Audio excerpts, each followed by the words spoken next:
The San Simon Valley stretched beneath a merciless Arizona sun, the air shimmering with heat. It was 1879, and the desert seemed determined to reclaim whatever small intrusions man had made upon its domain. Ethan Harlow knelt in the sand, wrists bound behind his back. Sweat trickled down his temples, catching in his beard before dropping to the parched earth. Before him stood Major James Hollister, the afternoon sun glinting off the barrel of the revolver aimed at Ethan's head. "You always were stubborn, Harlow," Hollister said, his voice calm as if discussing the weather. "Could have been something. Instead, you'll die out here where no one will remember your name." Surrounding them were Apache warriors, their faces painted for battle, weapons ready. At their center stood a woman with eyes like fire, her posture regal despite the dust and blood on her clothing. Hollister turned to her with a smile that never reached his eyes. "You know what he did to your family, Kiana. End it." He extended the revolver toward her. "It's your right." The woman, Kiana, stepped forward, her movement fluid as water in a land that had forgotten rain. She took the weapon, its weight familiar in her hand. Her gaze met Ethan's, and in that moment, something passed between them that Hollister couldn't comprehend. "3 months ago, I would not have hesitated," she said, her English perfect and clear. "But now I know the truth." Confusion flickered across Hollister's face. "What truth?" He was there. He led the men who butchered your people at Red River. Kiana's lips curved into a bitter smile. She shifted her aim, the barrel now pointing at Hollister's chest.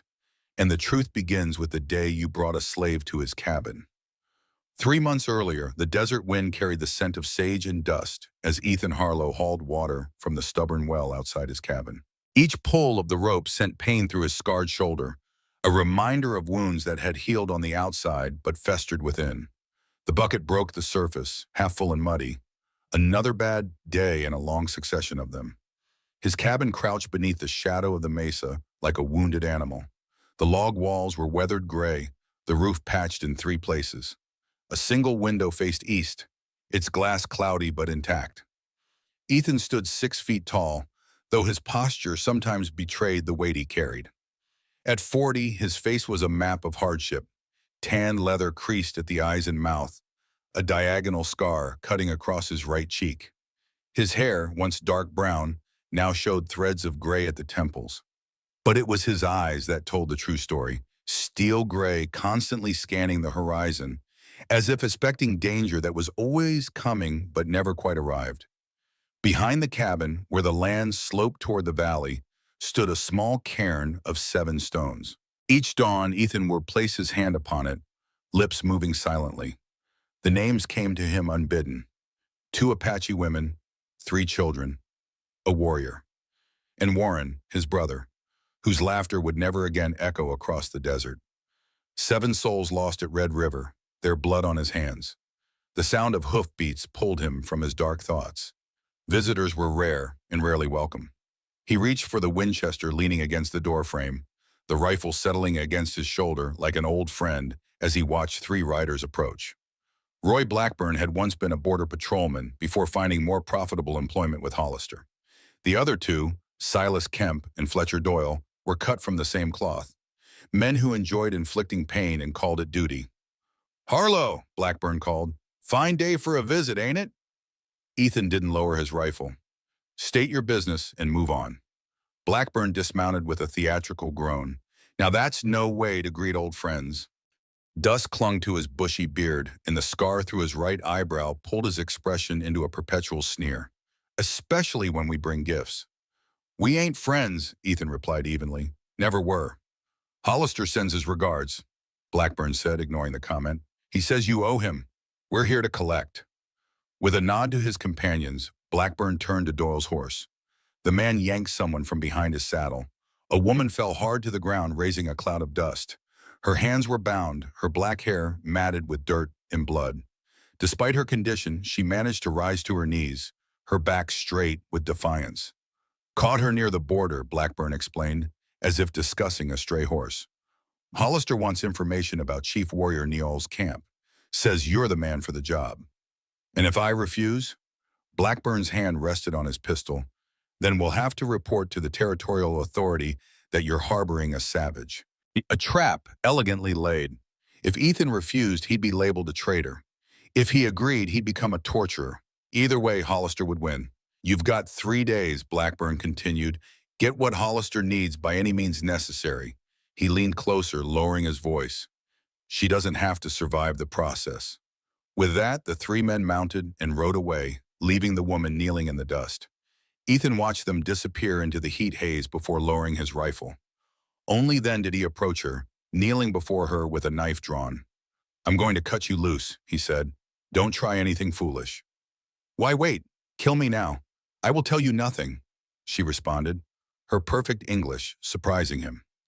Ethan answered in halting Apache. I am not your enemy. This caught her off guard. Her eyes widened slightly before narrowing again. Then what are you, a man? She laughed bitterly. No, not anymore. I see that in your eyes. As the ropes fell away, she rubbed her raw wrists, studying him with a calculating gaze.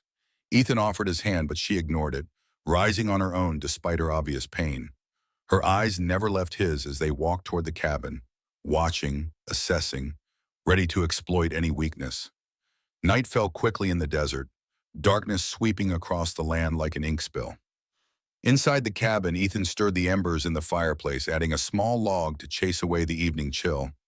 Behind him, the Apache woman sat on the edge of his narrow bed, watching his every move with the intensity of a hawk.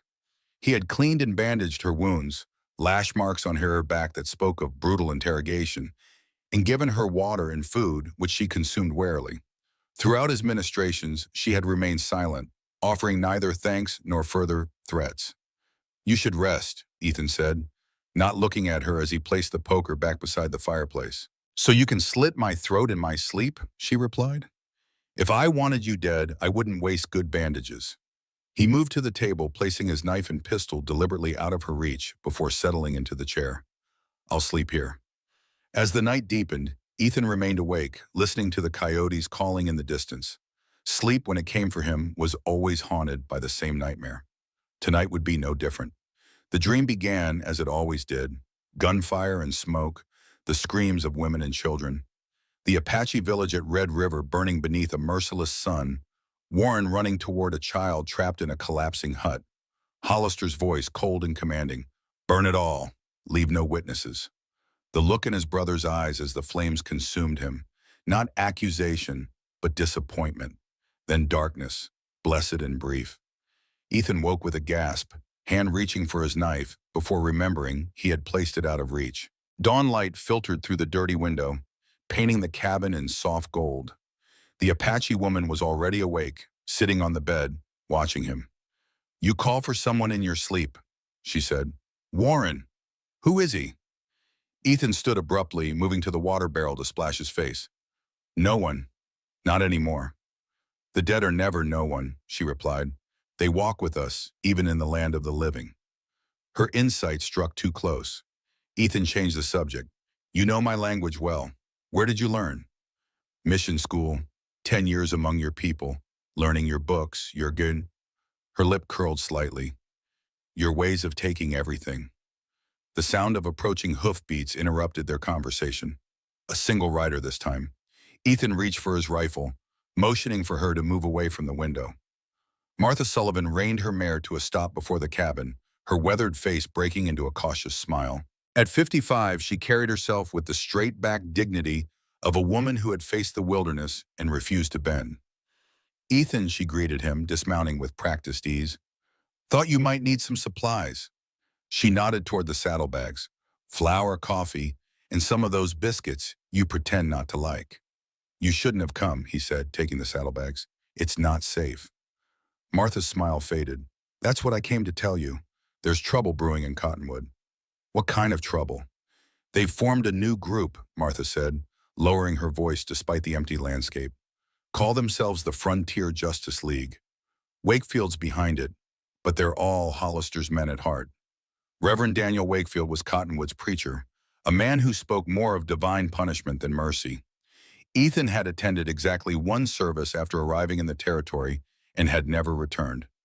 Armed patrols, Martha continued, claiming they're protecting the settlement from Apache raids, but she trailed off, her eyes drifting to the cabin where the woman's silhouette was visible through the window. Ethan, what have you gotten yourself into? Hollister sent her, says she has information about Niall's camp. And you're supposed to get this information? Martha's expression was skeptical. You who can barely bring yourself to slaughter a chicken. There's more, Martha added, her voice dropping further. Hollister's been promoted, full major now. He's planning something big, gathering men and supplies. Any idea what? No, but they still talk about you in town, Ethan. Not kindly. Martha's eyes were concerned. They haven't forgotten Red River. The name hung between them like a shadow. Ethan's jaw tightened. Neither have I. As Martha prepared to leave, she lowered her voice even further. There's a rumor, a gold mine on Apache land, near Red River. Ethan felt a cold weight settle in his stomach. That would explain a lot.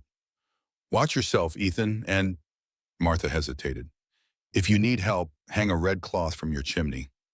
My boy David is back from Santa Fe.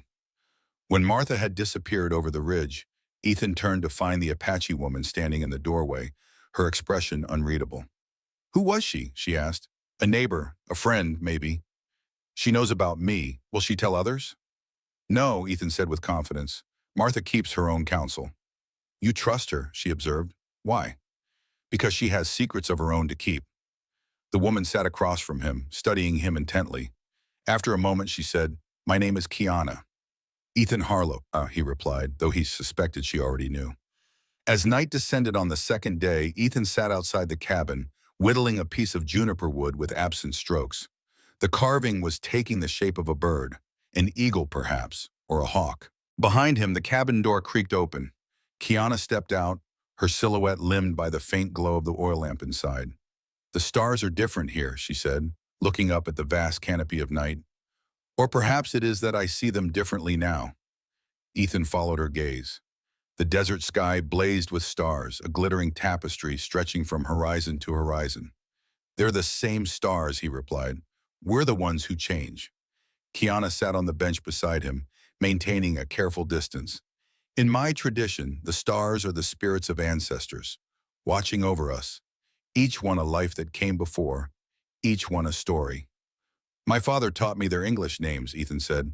Polaris, Sirius, Betelgeuse. He pointed to a bright star low on the horizon. That one is Antares, heart of the scorpion. They sat in silence for a time, the only sounds the whisper of the knife against wood and the distant call of a coyote. It was strange, Ethan thought, how quickly one could adapt to the presence of another after so much solitude. Why did you join the army? Kiana asked suddenly. To kill people like me? I believed I was serving a greater purpose, he said finally. Civilization, progress, manifest destiny, all the grand words they used to justify taking what wasn't ours.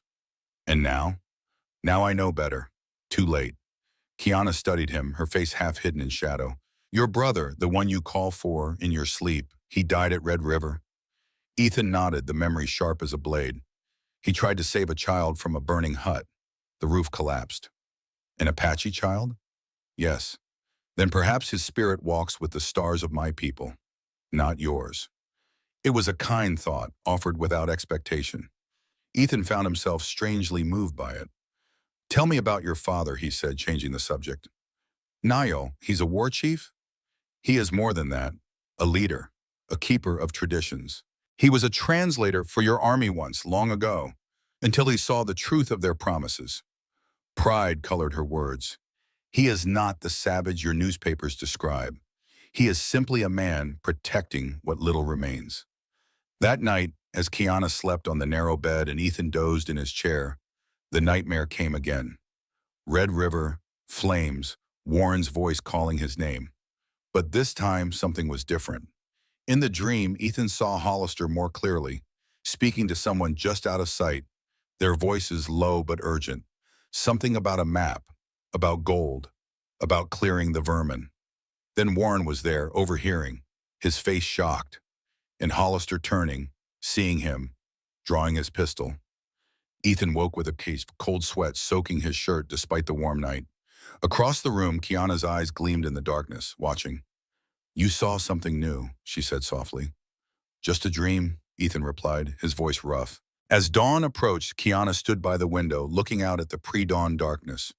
"They will come with the sun," she said. "Your 3 days are up."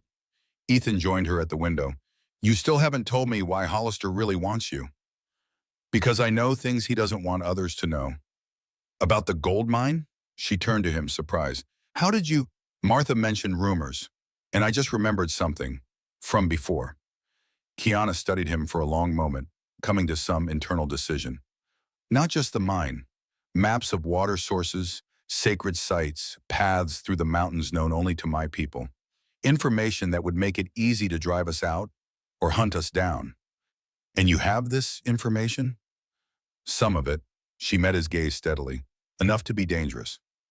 The first ray of sunlight crested the mesa, illuminating Kiana's face. It revealed a small scar near her temple that Ethan hadn't noticed before.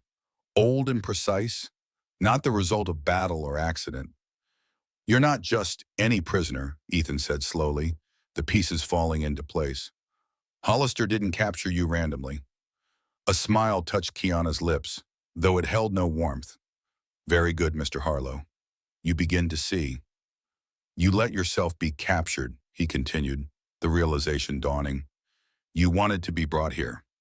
"Not here specifically," she corrected. "But yes, I allowed those fools to catch me."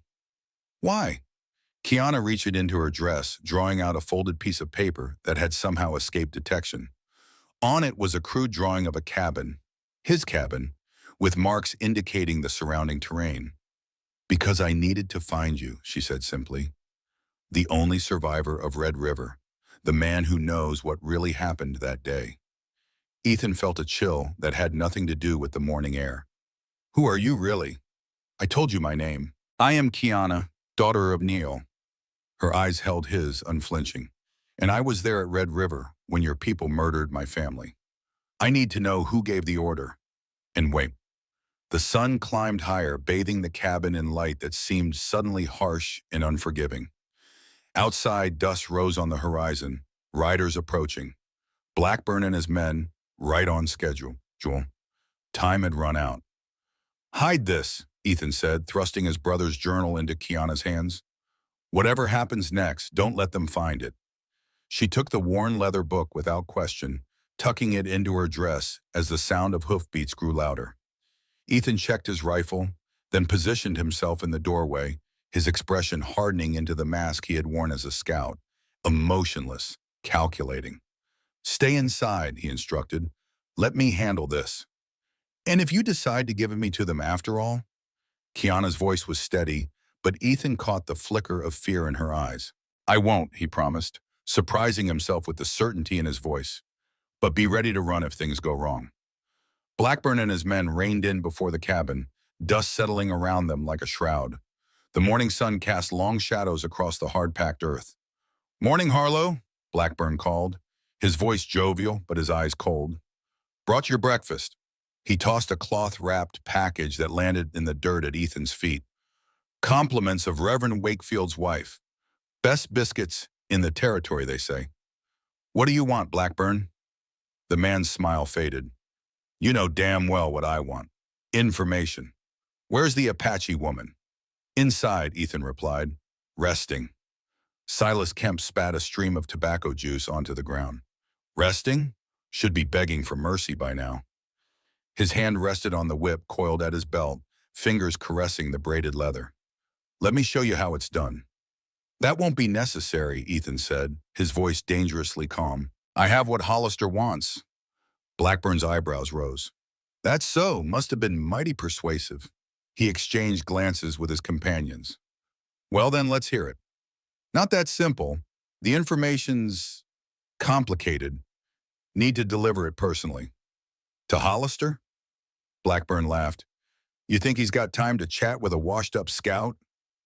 "Tell him I know about Red River," Ethan said quietly. "About what he's really looking for. He'll make time." Something in Ethan's tone made Blackburn's smile falter. The man studied him for a long moment, trying to determine if he was bluffing. "Fine," he finally said. "Get the woman. You're both coming with us." "No," Ethan's rifle barrel lifted slightly. "I go alone. She stays here." "That wasn't the deal," Blackburn growled, his hand moving toward his pistol. I'm making a new one. Ethan's finger settled on the trigger. You tell Hollister I'll meet him tomorrow, noon, at Broken Spoke Ridge. Just him and me. The tension stretched between them like an over-tightened wire ready to snap. Blackburn's companions shifted uneasily, hands hovering near their weapons. You're making a mistake, Harlow, Blackburn warned. Hollister doesn't take kindly to changes in plans. Neither do I, Ethan replied evenly. Yet here we are. For a moment it seemed violence was inevitable. Then Blackburn laughed, the sound sharp and unexpected. Always did have brass ones, Harlow. I'll tell the major, but if you don't show... He let the threat hang unfinished. I'll be there, Ethan assured him. Blackburn nodded, then turned his horse. Noon tomorrow, don't be late. He paused, glancing back with a cruel smile. And keep the savage warm. When Hollister's done with you, we'll be back for her. The three men rode away, leaving a cloud of dust in their wake. Ethan watched until they disappeared over the ridge, then let out a long breath he hadn't realized he was holding. Kiana appeared beside him, her expression a mixture of confusion and cautious respect. Why did you do that? Bought us time, Ethan replied, lowering his rifle. But not much. We need to move. To meet Hollister? She asked, skepticism clear in her voice. No, to get as far from here as possible before they realize I lied. Ethan turned to her, his decision made. You wanted answers about Red River. I'll give them to you, but not here, not now. Kiana studied him, weighing his sincerity. Where then? Your father's camp, Ethan held her gaze. If you'll take me there. Surprise flickered across her face. You want me to lead you to our sacred place? After what your people did? I'm not asking for forgiveness, Ethan clarified. Just a chance to set things right. Kiana was silent for a long moment, her expression unreadable. Finally, she nodded once. We leave at nightfall. The desert is too dangerous by day. As they prepared for the journey, gathering supplies and planning their route, Ethan found himself watching Kiana with new eyes. Her movements were efficient, her suggestions practical. She wasn't just a war chief's daughter. She was a warrior in her own right, trained and capable. When the sun began its descent toward the western horizon, painting the mesa in shades of amber and gold, they paused in their preparations. The moment stretched between them, a brief interlude of stillness before the chaos that would surely follow. Why did you really save me from those men? Kiana asked quietly, breaking the silence. The truth this time. Ethan considered his answer carefully. Because 7 graves are enough, he finally said. I won't add yours to the tally. Even though I am your enemy, are you? Ethan turned to look at her. Or are we both just pawns in Hollister's game? Kiana's expression softened almost imperceptibly. Perhaps you are right, Ethan Harlow. Perhaps the true enemy is not standing before us, but waiting beyond the horizon. As the first stars appeared in the deepening blue of the desert sky, Ethan felt a strange calm settle over him. For 2 years he had been hiding from Hollister, from his past, from himself. Running away had solved nothing. Perhaps it was time to stop running and face what came. Darkness embraced the desert like a lover, wrapping the land in shadows deep enough to swallow a man whole. Ethan secured the last of their supplies to his horse, checking the cinch with practiced hands. Kiana emerged from the cabin, her silhouette transformed. She had discarded her torn dress for a pair of Ethan's trousers, belted tightly at the waist, and a faded blue shirt that hung loose on her smaller frame. A red bandana covered her distinctive hair. In the dim starlight, she could pass for a young vaquero from a distance, exactly as intended. You left the journal? Ethan asked, nodding toward the cabin. Hidden beneath the floorboard, as you said. Kiana mounted the second horse, an older mare that Ethan kept for pack horse duty. If Blackburn returns, he will find nothing of value.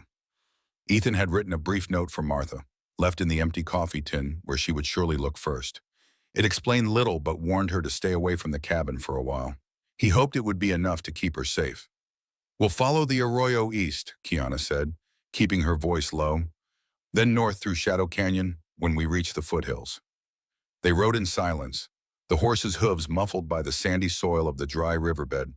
The quarter moon provided just enough light to navigate without lamps, which would have been visible for miles in the clear desert air. After an hour of steady riding, they paused at a bend in the arroyo. Kiana dismounted gracefully, pressing her ear to the ground. "Riders," she whispered, rising. "Two, maybe three. Coming fast along the main trail." "Blackburn?" "Possible. They're heading toward your cabin." She remounted quickly. "We should hurry." They pushed on, leaving the arroyo when it began to curve away from their intended path. The foothills loomed ahead, darker shapes against the night sky. Kiana led them up a narrow game trail that wound between massive boulders and gnarled junipers, clinging stubbornly to the rocky soil. As they climbed higher, Ethan felt his horse tense beneath him, ears pricked forward. "Something's wrong," he murmured, drawing his rifle from its scabbard.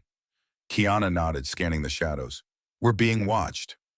The words had barely left her lips when a figure materialized from behind a boulder. Arrow nocked and drawn, then another and a third. Apache warriors, their faces painted for war, their weapons aimed at Ethan's heart. "Ashtin Dola," Kiana called out, raising her empty hands. She continued in Apache, her voice calm but authoritative. The lead warrior, tall and muscular, with a long scar down his cheek, responded sharply, never lowering his bow. His dark eyes fixed on Ethan with undisguised hatred. "What's he saying?" Ethan asked quietly, keeping his hands visible. "That's Talon, my cousin," Kiana replied. "He wants to kill you where you sit." Persuasive fellow. Despite the danger, Kiana's lips quirked slightly. "I told him you have information about Red River, that we need you alive." "And?" "He disagrees." Finally, Talon lowered his bow slightly, spitting out what was clearly a reluctant concession. The other warriors followed suit, though their expressions remained hostile. "He will allow you to continue, Quinn," Kiana translated, "but you must be bound and blindfolded when we near our sacred place." Ethan hesitated only briefly before nodding. "Fair enough." As they resumed their journey, now with an escort, Ethan leaned slightly toward Kiana. "You didn't tell me we'd have company," he murmured. "They've been following us since we left your cabin," she replied. "Did you really think my father would send me alone into enemy territory without protection?" "You seemed pretty alone when Blackburn dropped you at my doorstep." "A necessary risk. We needed to confirm what you knew about Red River." "You used me," Ethan realized, the pieces falling into place. "This was a test." "Yes," she admitted without apology, "and without me, they would have killed you long before now." The revelation should have angered him, but Ethan found himself respecting her strategy. It was the kind of calculated risk he himself might have taken in her position. They traveled through the night, winding ever deeper into the mountains. When the first hint of dawn lightened the eastern sky, Talon called a halt at a shallow cave set into a cliff face. Inside, a small fire had already been prepared, shielded from outside view by the curve of the stone. "We rest here," Kiana explained. "Travel by day is too risky." Ethan dismounted stiffly, his old shoulder wound aching from the long ride.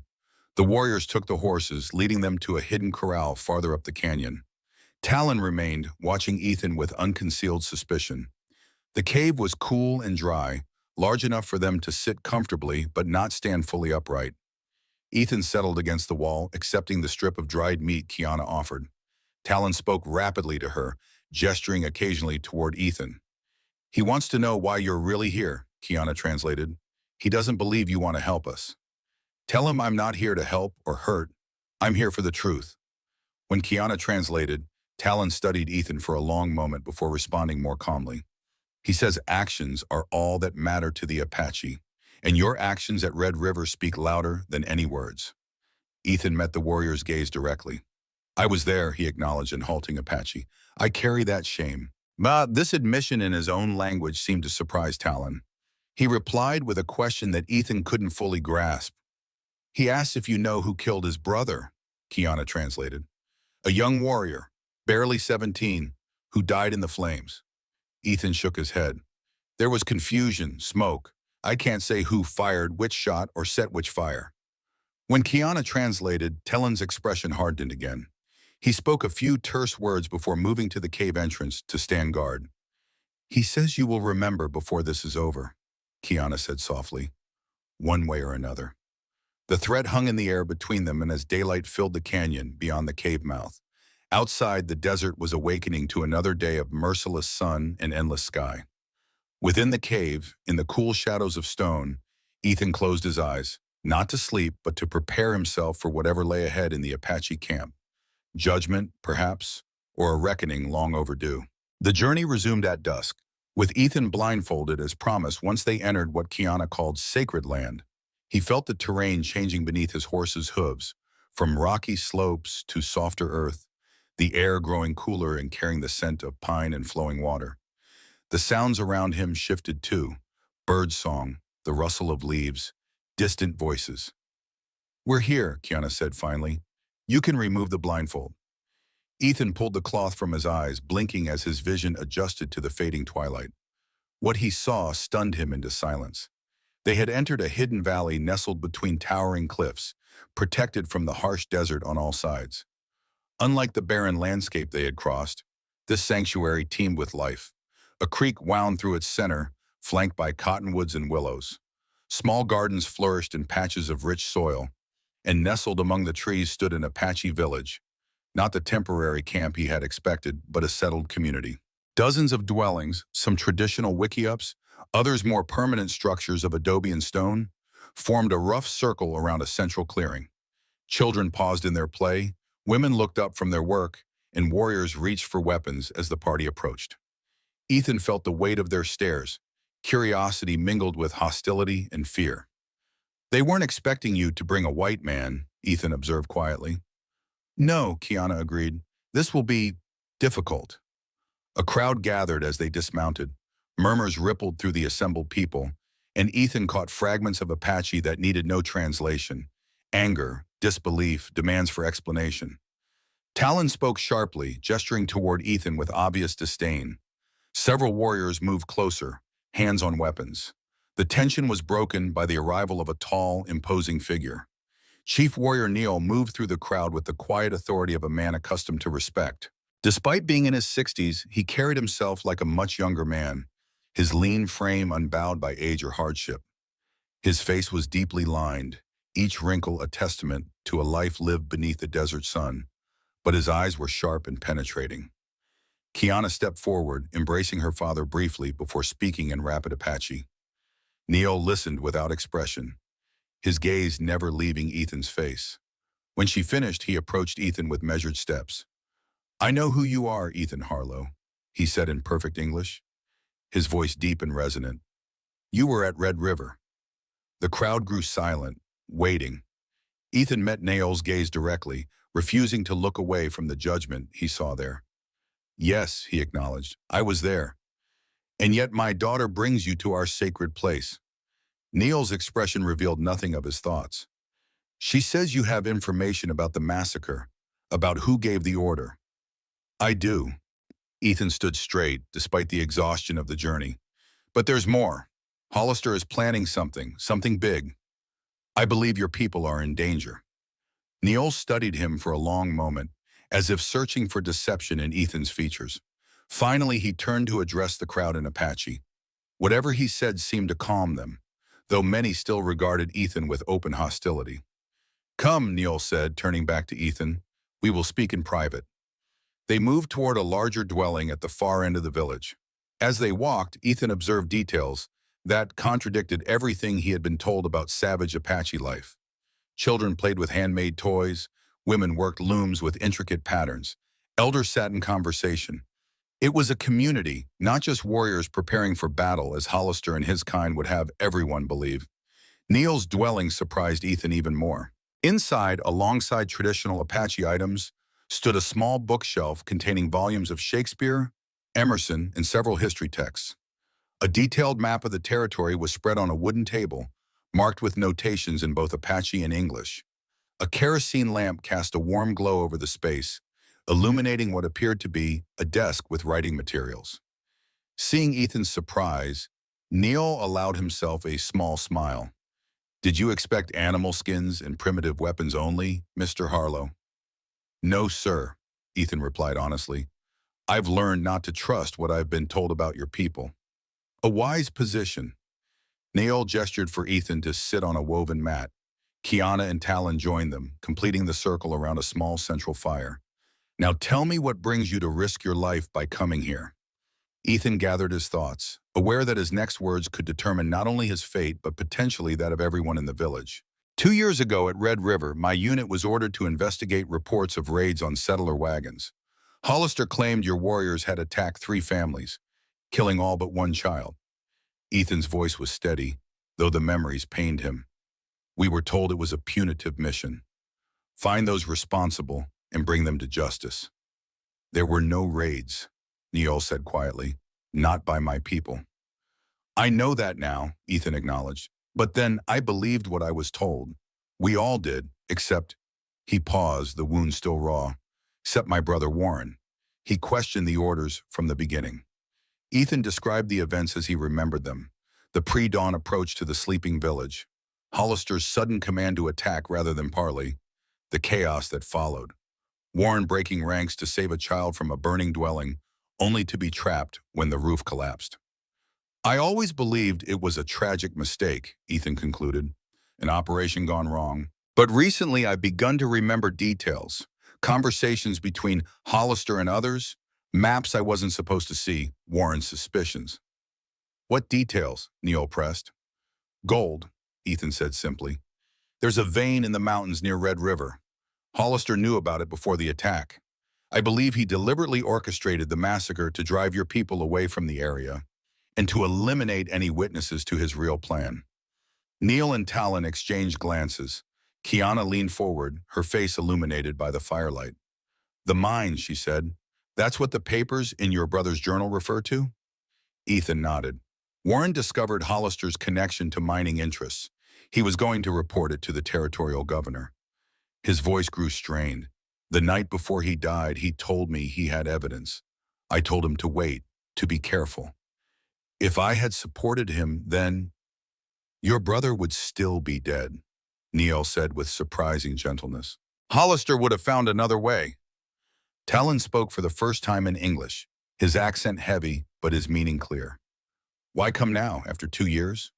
It was a fair question. Ethan met the warrior's suspicious gaze. Because Hollister is moving again. The Frontier Justice League, the increased military presence, the rumors of Apache raids that never happened, it's the same pattern as before. I believe he's preparing to finish what he started at Red River.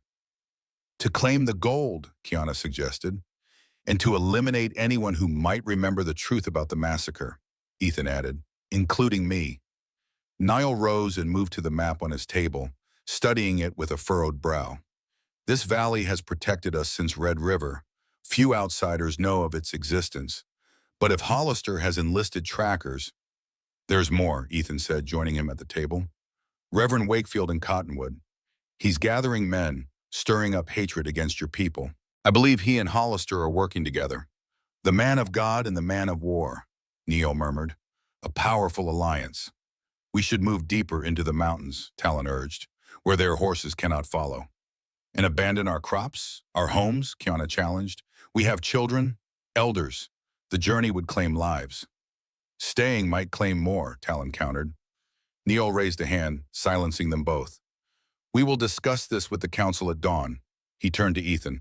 Until then, you will remain here, under guard. You understand, of course. Of course, Ethan agreed. He had expected nothing less. Kiana will see to your needs, Neil continued. Tomorrow, we will decide what to do with the information you have brought, and with you. As Kiana led him to a small dwelling at the edge of the village, Ethan felt the stares of the Apache people following his every move. He was an intruder in their sanctuary, a reminder of all they had suffered at the hands of men who looked like him. Trust would not come easily, if at all. The hut was simple but comfortable, with a sleeping mat and a small fire pit. 2 warriors took position outside. Guards, not hosts. Will they kill me? Ethan asked quietly as Kiana prepared to leave. She paused at the doorway. My father believes in justice, not revenge, but not all share his wisdom. She glanced toward where Talon stood watching them from across the clearing. Sleep lightly, Ethan Harlow. With that ambiguous comfort, she left him to the longest night of his life. Dawn came with a cacophony of birdsong, so different from the silence of the desert around Ethan's cabin. He had slept fitfully, waking at every sound, aware of his precarious position. Now, as pale light filtered through the dwelling's entrance, he sat up, stretching his stiff muscles. Kiana appeared at the doorway, carrying a wooden bowl of what appeared to be corn porridge and berries. The council gathers soon, she said, handing him the food. You should eat. Ethan accepted the bowl gratefully. What will happen? They will listen to you, then decide. She sat across from him, her posture relaxed but her eyes watchful. Tell them exactly what you told my father. The truth is your only protection now. As he ate, Ethan studied her in the morning light. Without the dust of travel or the tension of their initial encounters, he could better appreciate the quiet strength in her features. Her eyes, dark and intelligent, revealed a depth of thought that belied the stereotype of the simple savage peddled in Eastern newspapers. Why did you really bring me here? He asked suddenly. You could have killed me once you had the information you needed. Kiana considered the question, her head tilting slightly. At first it was, as I said, to verify what you knew about Red River. But then, she paused, seeming to choose her words carefully.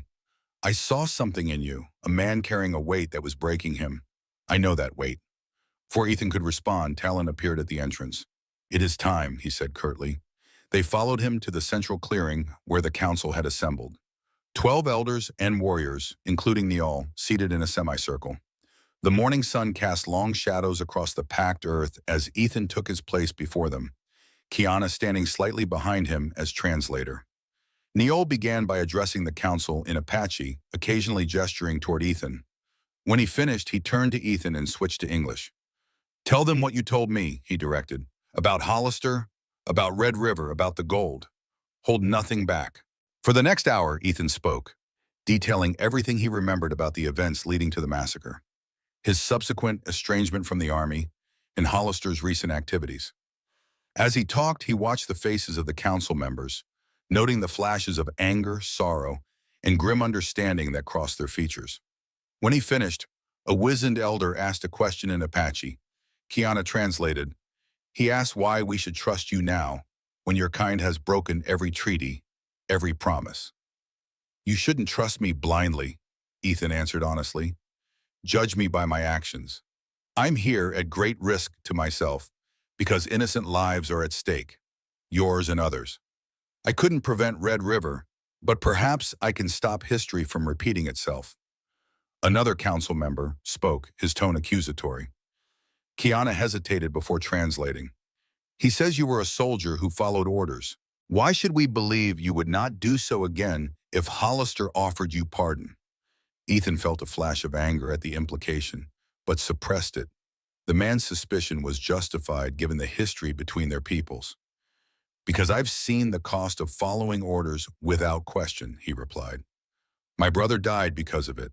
7 stones behind my cabin, 7 graves I visit every dawn, remind me of that cost.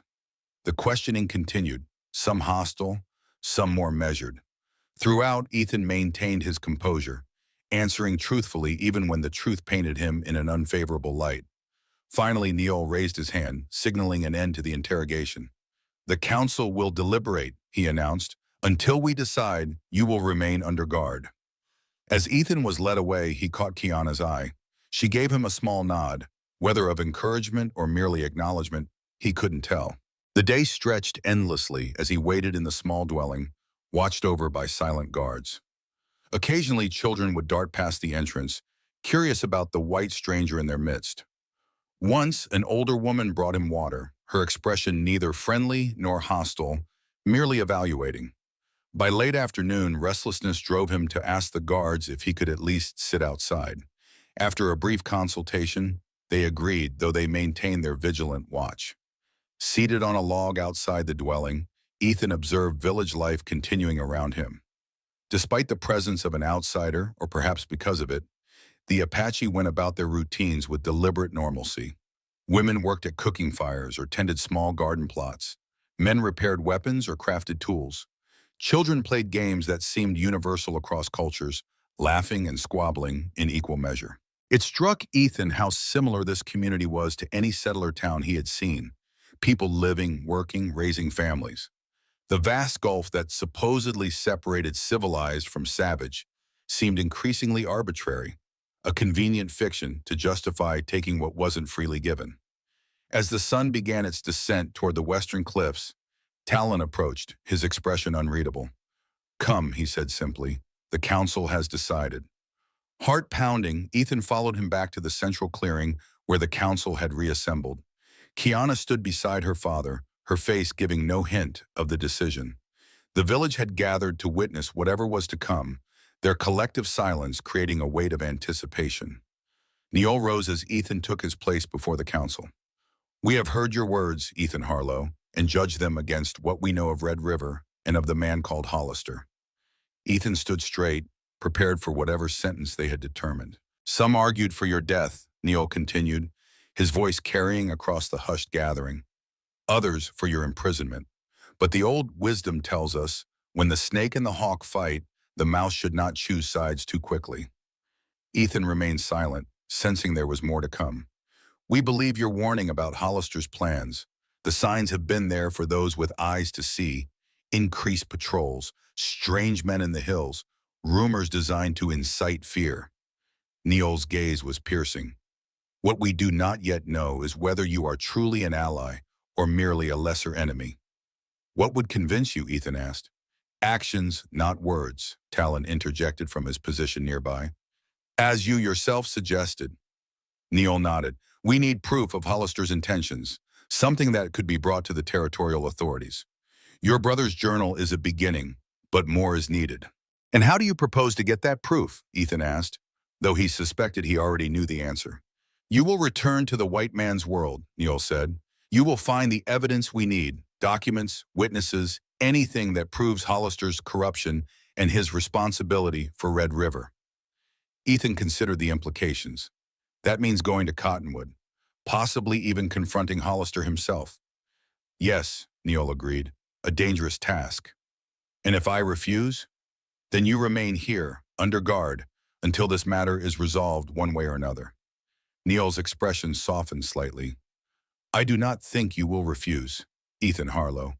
You did not come this far to stop now." Ethan knew he was right. Despite the risk, he couldn't walk away, not when he finally had a chance to set right what had gone so terribly wrong at Red River. "I'll do it," he said, "but I'll need help. Someone who knows the territory, who can move between your world and mine." Neil glanced at his daughter.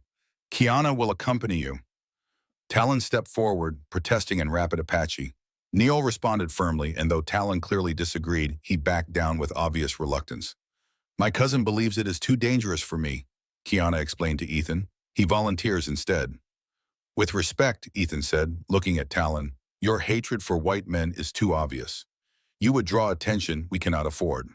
Talon's eyes narrowed, but he did not dispute the assessment. "It is decided," Neil declared. "You and Kiana will leave at first light. Talon and 2 warriors will follow at a distance in case you need assistance, or in case your intentions prove false." As the council disbanded and the villagers returned to their evening routines, Kiana approached Ethan. "You should prepare yourself," she advised. "The journey back will be harder than the journey here. Hollister's men will be searching for us both." "I know," Ethan acknowledged, "but it's our best chance to stop him." She studied him for a moment. "You truly believe this will work?" "I have to," he replied simply. That night, unable to sleep despite his exhaustion, Ethan sat outside his dwelling, watching the stars wheel overhead. The same stars he had shown Kiana from his cabin seemed different here, viewed from this hidden valley where 2 worlds intersected. "You should rest," Kiana's voice came softly from the darkness. She emerged into the pool of moonlight, wrapping a blanket more tightly around her shoulders against the night chill. "So should you," he countered, but moved aside on the log to make room for her. She sat, her gaze following his to the star-filled sky. "When I was a child," she said after a moment, "my father would tell me that the stars were holes in the blanket of night, allowing the Great Spirit's light to shine through." "A beautiful thought," Ethan murmured. "What did your father teach you about them? Their names, their positions, how sailors use them to navigate the oceans?" Ethan smiled faintly at the memory. "My father believed knowledge was sacred, that understanding the world was a way of honoring its creator. He was a wise man." "He tried to be," Ethan agreed. "He and my mother came west as missionaries, hoping to civilize the savages. Instead, they found themselves respecting the people they met. It wasn't a popular position." "What happened to them?" "Fever took them both when I was 14. Warren was 12. The memory was an old ache, familiar but still tender. We were sent east to live with an uncle, but the West called us back. When the war between the states ended, we joined the army together. They sat in companionable silence for a time, the only sounds the soft chorus of night insects and the distant call of an owl. "May I ask you something?" Ethan finally said. Kiana nodded. "At Red River, you said you were there, but you weren't captured or killed. How did you escape?" She tensed almost imperceptibly, then relaxed with a soft sigh. "I was visiting another village that day, trading for medicines. When I returned," her voice faltered briefly. "When I returned, there was nothing left but ashes and bodies." "I'm sorry," Ethan said quietly. "My brother was there," she continued, her voice steady despite the pain it must have cost her. "He was 8 years old. I found what remained of him near the creek. He had tried to hide in the water." Ethan closed his eyes, the image too vivid, too close to his own nightmares. "I thought I wanted revenge," Kiana said. "For years, that's all I lived for, the chance to make those responsible suffer as I had suffered. And now?" She turned to look at him, her face silvered by moonlight. "Now I wonder if revenge would change anything, if more blood would bring back those we've lost." "It wouldn't," Ethan said with the certainty of experience. "Believe me." Kiana studied him, her expression thoughtful. "How do you live with it, the weight of what happened?" "One day at a time," he answered honestly. "Some days better than others." She nodded, understanding in her eyes. They were silent again, but it was a different silence now. Not the wary distance of strangers, but the shared quiet of two people who had glimpsed each other's deepest wounds and found them achingly similar. "We should try to sleep," Kiana finally said, rising. "Tomorrow will come soon enough." As she turned to go, Ethan spoke again. "Kiana?" She paused, looking back. "Thank you for bringing me here." A small smile touched her lips. "Thank me when we succeed, Ethan Harlow, not before." With that, she disappeared into the shadows, leaving Ethan alone with the stars and the strange sense that something fundamental had shifted between them. A bridge beginning to form across a chasm that had once seemed uncrossable. They left the valley as dawn broke, traveling on fresh horses provided by the tribe. Ethan wore borrowed Apache clothing, covered by a long duster to disguise his appearance from a distance. Kiana had reverted to her disguise as a young Mexican vaquero. They carried minimal supplies, food, water, weapons, and little else. Speed would be their ally on this journey. Talon and two warriors followed at a distance, far enough to avoid detection, but close enough to provide aid if needed. Their presence was both reassurance and reminder. Ethan's goodwill was accepted, but not yet fully trusted. "We'll avoid the main trails," Kiana said, as they descended from the hidden valley into more exposed terrain. "Hollister will have men watching the usual routes." Ethan nodded. "We should reach Cottonwood by nightfall tomorrow if we push hard. Martha's ranch is on the way. We can rest there if it's safe." They rode in silence for the most part, each lost in their own thoughts about the dangerous mission ahead. The landscape gradually transformed from the pine-covered mountains back to the harsher desert terrain. By midday, the sun beat down relentlessly, and they sought shelter in the shadow of a rocky outcropping to rest the horses. "What exactly are we looking for in Cottonwood?"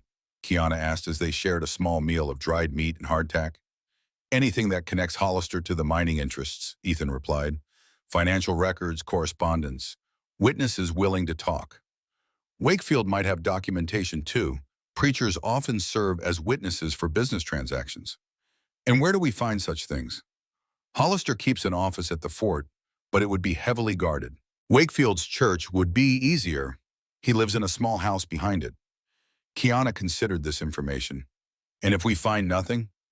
"Then we try Martha. She hears things, knows people." Ethan took a drink from his canteen. "There's another option, though it's risky.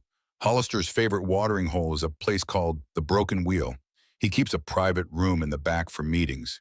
If we could somehow get access." "You want to break into a saloon frequented by the man hunting us?" Kiana's tone was incredulous. "I said it was risky," Ethan acknowledged with a wry smile. They continued their journey through the afternoon, taking a circuitous route that added miles but kept them away from likely patrol areas. As the sun began its descent, Kiana suddenly raised her hand, signaling a halt. "Riders," she said, pointing to a dust cloud in the distance. Coming this way. Ethan scanned the horizon, estimating distances and terrain. There, he said, indicating a dense mesquite thicket near a dry wash.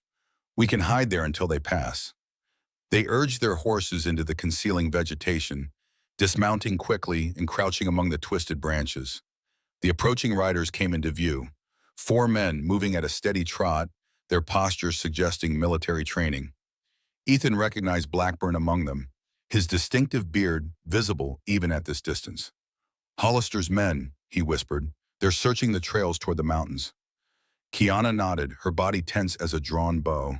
They watched in tense silence as the riders drew closer, following the main trail that passed within 50 yards of their hiding place. If the horses made a sound, if the men decided to scout the wash, but luck was with them. The patrol continued past, dust rising in their wake as they moved toward the foothills. Only when they had disappeared from sight did Ethan and Kiana exhale. They're casting a wide net, Ethan observed as they remounted. Hollister must be worried about what we know.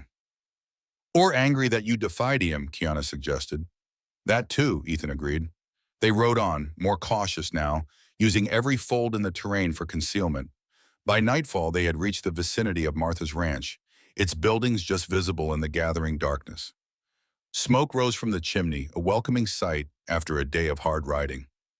Wait here, Ethan instructed, dismounting in a stand of cottonwoods near the creek that fed Martha's modest fields. I'll make sure it's safe. Kiana nodded, taking both horses' reins as Ethan moved toward the ranch house. He approached cautiously, staying in the shadows, alert for any sign of danger. The windows glowed with lamplight, and through one, he could see Martha moving about her kitchen. Alone, it seemed. He knocked softly on the back door, then stepped quickly to the side, hand on his pistol. The door opened a crack, then wider as Martha recognized him. Ethan, she exclaimed in a hushed voice, pulling him inside. Thank God. I thought you might be dead. The kitchen was warm and fragrant, with the smell of baking bread. Martha looked tired, her normally neat appearance somewhat disheveled, as if she had been under strain. What happened? Ethan asked. Are you all right? I'm fine, but you're in danger, she warned. Blackburn and his men came looking for you the day after you disappeared. When they found your cabin empty, they ransacked it, then burned it to the ground. Ethan had expected as much, but the news still hit hard. The cabin had been his refuge, his penance, his home. They've been watching my place too, Martha continued. Hollister thinks I might know where you went. They were here yesterday asking questions. I'm sorry to bring this trouble to you, Ethan said sincerely. Martha waved away his apology. I've handled worse, but Ethan, there's more. They're saying you helped a prisoner escape, that you've turned traitor. There are wanted posters in Cottonwood offering a reward for both of you, dead or alive. I need to get my companion, Ethan said. We'll move on if it sounds safe here. No, stay, Martha insisted. At least for the night. You look exhausted and the patrols usually don't come after dark. She hesitated, then added, Is it true? Do you have an Apache woman with you? Yes, Ethan admitted. Her name is Kiana, daughter of Chief Warrior Neil. Martha's eyes widened. You've been to their camp and lived to tell about it? It's a long story, Ethan said. I'll explain everything, but first I need to bring her in. When Kiana was introduced, Martha showed none of the fear or hostility that might have been expected. Instead, she welcomed her with the same practical kindness and she extended to everyone. You must be hungry, she said, setting plates of stew and bread before them. Eat, then you can tell me what madness you're planning. Over the simple but hearty meal, Ethan explained their mission, the search for evidence against Hollister, the connection to Red River, the imminent threat to the Apache village. Martha listened without interruption, her expression growing increasingly troubled. You're right about the gold, she confirmed when he had finished. There have been surveyors in the hills, men with equipment testing the streams. They don't advertise their purpose, but it's not hard to guess. Have you heard anything specific about Hollister's plans? Ethan asked. Martha hesitated, glancing at Kiana. There's talk of a final solution to the Apache problem. Wakefield preaches about it every Sunday, clearing the land for God's chosen people. Her distaste was evident. Most folks in town don't know the details, just that something big is coming. When? Kiana asked, her first words since they had sat down. Soon, Martha replied grimly. The Frontier Justice League has been recruiting heavily. Men are arriving from as far as Tucson, bringing weapons, ammunition. We need to get into town, Ethan decided.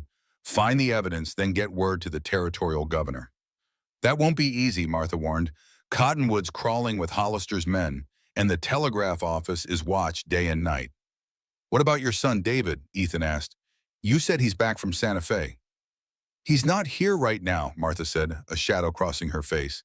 He's investigating something for me, but he should return within 2 days. We can't wait that long, Kiana interjected. My people need to prepare, whether we find evidence or not. Martha studied her thoughtfully. You're right, of course. She turned to Ethan. I might have a way to get you into town unnoticed. My late husband's brother Samuel was about your size. He left some clothes here, respectable merchant's attire. With a hat and perhaps spectacles, you might pass for a visiting businessman. And Kiana? I have an idea for that too, Martha said, a glint in her eye that Ethan had learned to respect. But you'll both need rest first. Tomorrow will be challenge enough. She showed them to separate rooms, a luxury after days of hard travel and sleeping rough. Ethan's room was small but comfortable, with a real bed and clean sheets. He realized with a pang how long it had been since he had enjoyed such simple comforts. Sleep, however, proved elusive. His mind raced with planning, contingencies, worries. The stakes had never been higher, and the obstacles never more daunting. If they failed, it wouldn't just be his life at risk, but Kiana's, her people's, and possibly Martha's as well. A soft knock at his door roused him from his thoughts. He opened it to find Kiana standing there, a troubled expression on her face. I couldn't sleep, she explained. Too much to consider. Ethan nodded, understanding. Come in. She entered, taking a seat in the room's single chair, while Ethan sat on the edge of the bed. In the dim lamplight, her features seemed softer, the defensive hardness momentarily absent. What if we find nothing? She asked, giving voice to the fear that had been nagging at him as well. What if there is no evidence, or it's not enough? Then we warn your father anyway, Ethan replied. At least your people will have time to prepare, to move deeper into the mountains. Kiana shook her head. You don't understand. My father will not abandon our sacred land. He will fight, even against impossible odds. Then we make sure it's not impossible, Ethan said with more confidence than he felt. We find the evidence, we stop Hollister. She studied him, her dark eyes searching his face. You believe it can be done? I have to, he answered simply. A moment of understanding passed between them, a shared recognition of the burden they carried. Then Kiana rose, moving toward the door. Thank you, Ethan, she said softly, for believing when others would not. After she had gone, Ethan lay back on the bed, staring at the ceiling beams. Despite the danger that lay ahead, despite the near impossible task they faced, he felt a strange sense of purpose that had been missing from his life for too long. Whatever came next, he would face it not just for redemption, but for something larger. For justice, for truth, and perhaps most surprisingly, for the woman who had brought him out of his self-imposed exile to face the world again. With that thought, he finally drifted into a dreamless sleep, the first in many years without the ghosts of Red River to haunt him. Morning brought Martha's promised disguises, and with them, a transformation neither Ethan nor Kiana had anticipated. Ethan barely recognized himself in the mirror, clean-shaven, hair neatly trimmed and pomaded, wearing a businessman's suit with a high collar and cravat. Wire-rimmed spectacles completed the illusion of a respectable Easterner, far removed from the rough frontier scout he had been. But it was Kiana's disguise that truly astonished him. Martha had dressed her in a modest but fashionable dress of deep blue, her long hair arranged in a style befitting a well-bred lady, with a touch of powder to lighten her complexion slightly, and a small hat with a partial veil. She could easily pass for a woman of mixed Mexican-American heritage, a merchant's wife, perhaps, or a teacher. You clean up well, Mr. Harlow, Martha observed with a smile as she made final adjustments to his cravat. And you, my dear, she added to Kiana, look absolutely lovely. Kiana seemed uncomfortable in the unfamiliar clothing, but she carried herself with the same innate dignity she had shown in buckskins. Will this truly fool them? She asked doubtfully. People see what they expect to see, Martha assured her. No one will be looking for an Apache woman in a fine dress, nor a wanted man in a business suit. What's our story? Ethan asked, adjusting the uncomfortable spectacles. You're Edward Sinclair, a mining investor from Denver, visiting Cottonwood to assess business opportunities, Martha explained. Kiana is your wife, Elena. You're staying at Mrs. Abernathy's boarding house. She's a friend and will back your story if anyone asks. And our purpose in town? A meeting with Reverend Wakefield to discuss a possible donation to his church building fund. Martha's eyes twinkled. He never turns down an opportunity to charm potential benefactors. Clever, Ethan acknowledged. That gets us into his home. I've arranged for a buggy from Mrs. Abernathy, Martha continued, less conspicuous than riding in. It will be waiting at the crossroads in an hour. As they prepared to leave, Martha drew Ethan aside. Be careful, she warned in a low voice. Hollister is desperate, and desperate men are unpredictable. If you're discovered, we'll be fine, Ethan assured her, though they both knew it was far from certain. Thank you, Martha, for everything. She pressed something into his hand, a small revolver easily concealed in a pocket. Just in case, she said. Now go, and God be with you both. The journey to Cottonwood took most of the morning, the buggy moving at a sedate pace along dusty roads. Ethan and Kiana maintained their roles even when alone, practicing the mannerisms and speech patterns of their assumed identities. By the time the town's buildings came into view, they had settled into their disguises with growing confidence. Cottonwood was larger than Ethan remembered. New buildings had sprung up along the main street, and the population seemed to have doubled since his last visit. The increased prosperity was evident in the freshly painted storefronts and the number of horses and wagons lining the thoroughfare. It was market day, and the town square bustled with activity.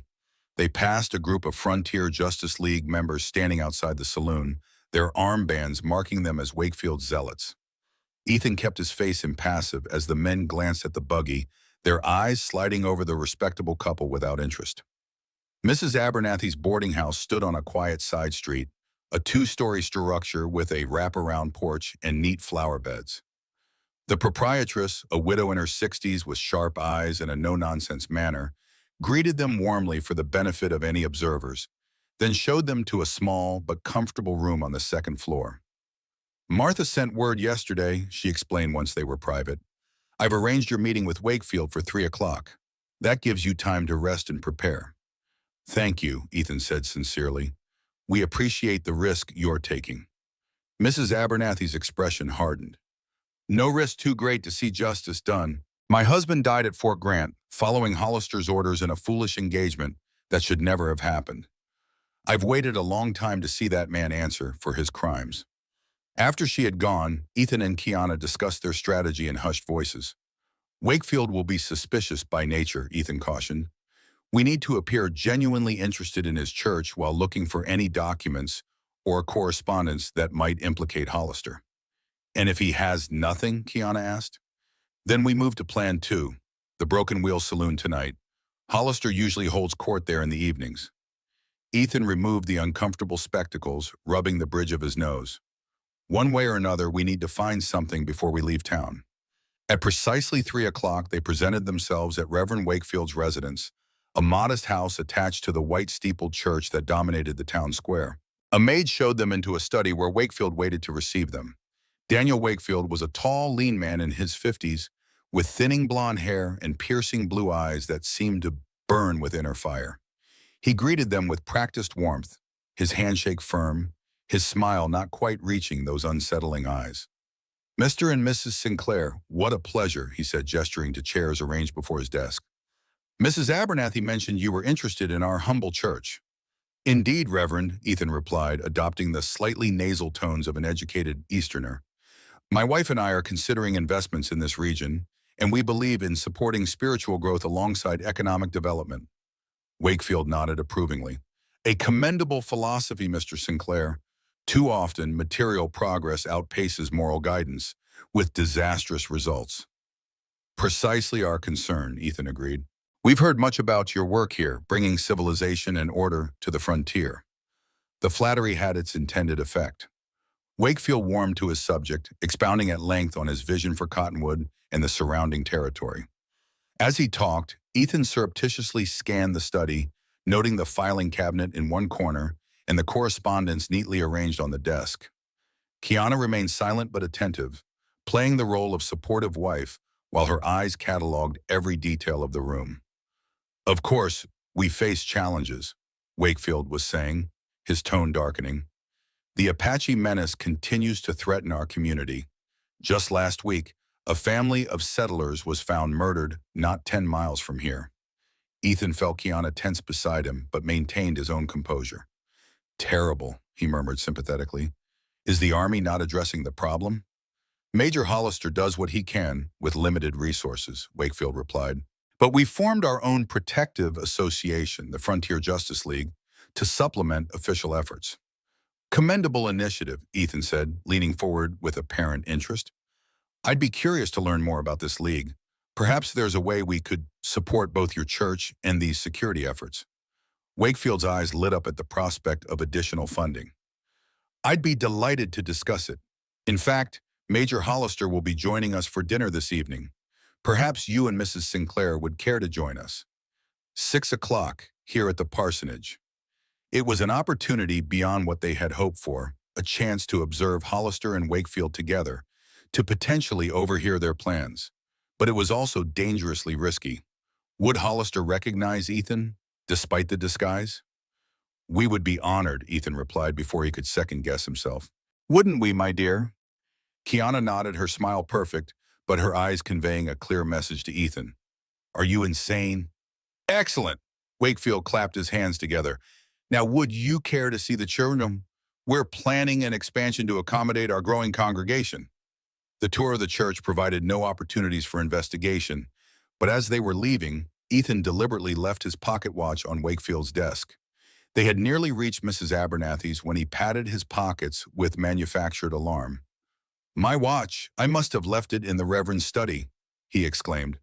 Elena, dear, you go on to the boarding house. I'll return for it quickly. Kiana's eyes narrowed slightly, but she played along. Don't be long, Edward. You know how I worry. Ethan hurried back to the parsonage, arriving just as Wakefield was leaving for a hospital visit. The maid remembered him and allowed him into the study to retrieve his forgotten item. Alone at last, Ethan moved swiftly. He first checked the desk, rifling through correspondence with practiced efficiency. Most were church matters, donation acknowledgments, committee reports. Then, in a bottom drawer, he found a locked metal box. Using skills acquired during his scouting days, he picked the simple lock and lifted the lid. Inside lay what he had been seeking. Letters from Hollister. Detailed maps of Apache territory with mining sites clearly marked. And most damning of all, a contract between Wakefield, Hollister, and the Western Mining Consortium, promising shares in exchange for securing access to specified lands. The dates aligned perfectly with the Red River Massacre. One letter explicitly mentioned removing obstacles and ensuring no witnesses remain. It was the evidence they needed, proof of conspiracy, of murder for profit, of the true motives behind the tragedy that had claimed so many lives, including Warren's. Ethan quickly copied the most incriminating passages into a small notebook he carried, along with dates and signatures. He dared not take the originals. Their disappearance would immediately raise alarms. Just as he was replacing the box, he heard footsteps approaching the study. Hastily locking the drawer, he positioned himself near the desk, pocket watch in hand, as Wakefield entered. Ah, Mr. Sinclair, the preacher said, surprise evident in his voice. Sadie mentioned you had returned for your watch. Yes, careless of me, Ethan replied with an embarrassed smile, holding up the timepiece. Found it right where I left it. I was just admiring your collection again. He gestured to a shelf of leather-bound books. Impressive theological library. Wakefield's expression remained pleasant, but his eyes had hardened with suspicion. Indeed, my life's passion, after justice for this community. Speaking of which, Ethan said, moving toward the door, I look forward to our dinner this evening. Meeting Major Hollister will be most illuminating. Yes, Wakefield agreed, his tone measured. I believe it will be. As Ethan walked back to the boarding house, he couldn't shake the feeling that he had aroused Wakefield's suspicions. The evening dinner would be even more dangerous than he had anticipated. But with the evidence he now possessed, they had options.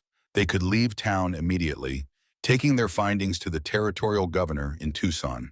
When he shared his discoveries and concerns with Kiana in the privacy of their room, she listened intently, her expression growing grimmer with each revelation. "We should leave now," she urged when he had finished. "We have what we came for." "Not quite," Ethan countered. "The evidence is strong but circumstantial. If we could get Hollister or Wakefield to incriminate themselves directly, perhaps at this dinner, it would strengthen our case considerably." Kiana paced the small room, the unfamiliar dress rustling with her movements. "It's too dangerous. Hollister knows your face, your voice, and if Wakefield suspects anything, he already does," Ethan admitted.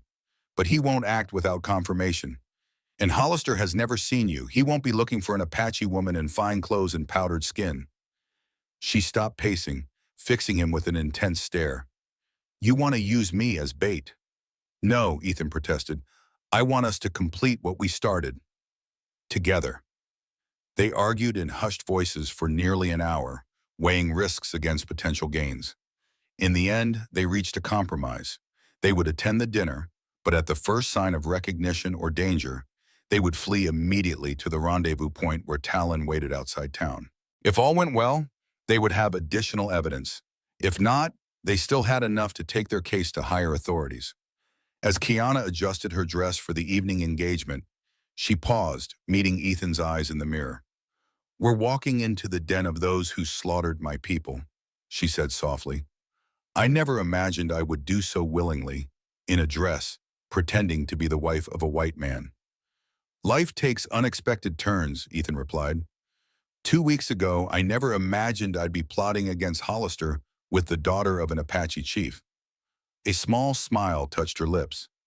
"The spirits have a strange sense of humor." "That they do," Ethan agreed, offering his arm as they prepared to face what might be the most dangerous dinner party in the history of Cottonwood. The evening air carried the first hint of autumn as Ethan and Kiana approached Reverend Wakefield's residence. Lanterns illuminated the path to the door, casting long shadows that seemed to reach for them like grasping fingers. Kiana's hand rested lightly on Ethan's arm, but he could feel the tension in her grip. "Remember," he whispered as they reached the porch, "speak as little as possible. Let me do the talking." She nodded almost imperceptibly as Wakefield himself opened the door, greeting them with the practiced smile of a man accustomed to hiding his true thoughts. "Mr. and Mrs. Sinclair, welcome." The Reverend ushered them inside, where the aroma of roast beef and baked apples filled the air. "Our other guest has just arrived." The parlor was warmly lit by oil lamps, its furnishings modest but respectable, befitting a man of the cloth with aspirations to something grander. And there, standing by the fireplace with a glass of amber liquid in his hand, was Major James Hollister. Time seemed to slow as Ethan met the eyes of the man who had ordered the massacre at Red River, who had effectively killed his brother. Hollister looked much as he remembered, tall, distinguished, with silver at his temples and the confident bearing of a man accustomed to command. Only the new insignia on his uniform jacket marked the passage of time. "Major Hollister, may I present Mr. Edward Sinclair and his wife, Elena," Wakefield said, making the introductions. "They're considering investments in our community, including support for our church building fund." Hollister stepped forward, extending his hand. "A pleasure, Mr. Sinclair. We always welcome enterprising men with vision." Ethan shook the offered hand, fighting every instinct that screamed at him to recoil. "The pleasure is mine, Major. Your reputation precedes you." "Does it now?" Something flickered in Hollister's eyes, a momentary calculation perhaps, or the beginnings of suspicion. "All good, I hope. Your efforts to bring civilization to this wilderness are much admired," Ethan replied smoothly, falling deeper into his role. "Few have the courage to do what must be done." The calculated flattery seemed to ease Hollister's wariness. He turned to Kiana, taking her gloved hand with a slight bow. "Mrs. Sinclair, you bring much-needed refinement to our rough frontier." Kiana murmured a demure, "Thank you," lowering her eyes as a proper lady might, though Ethan knew it was to hide the fury that must be raging within her.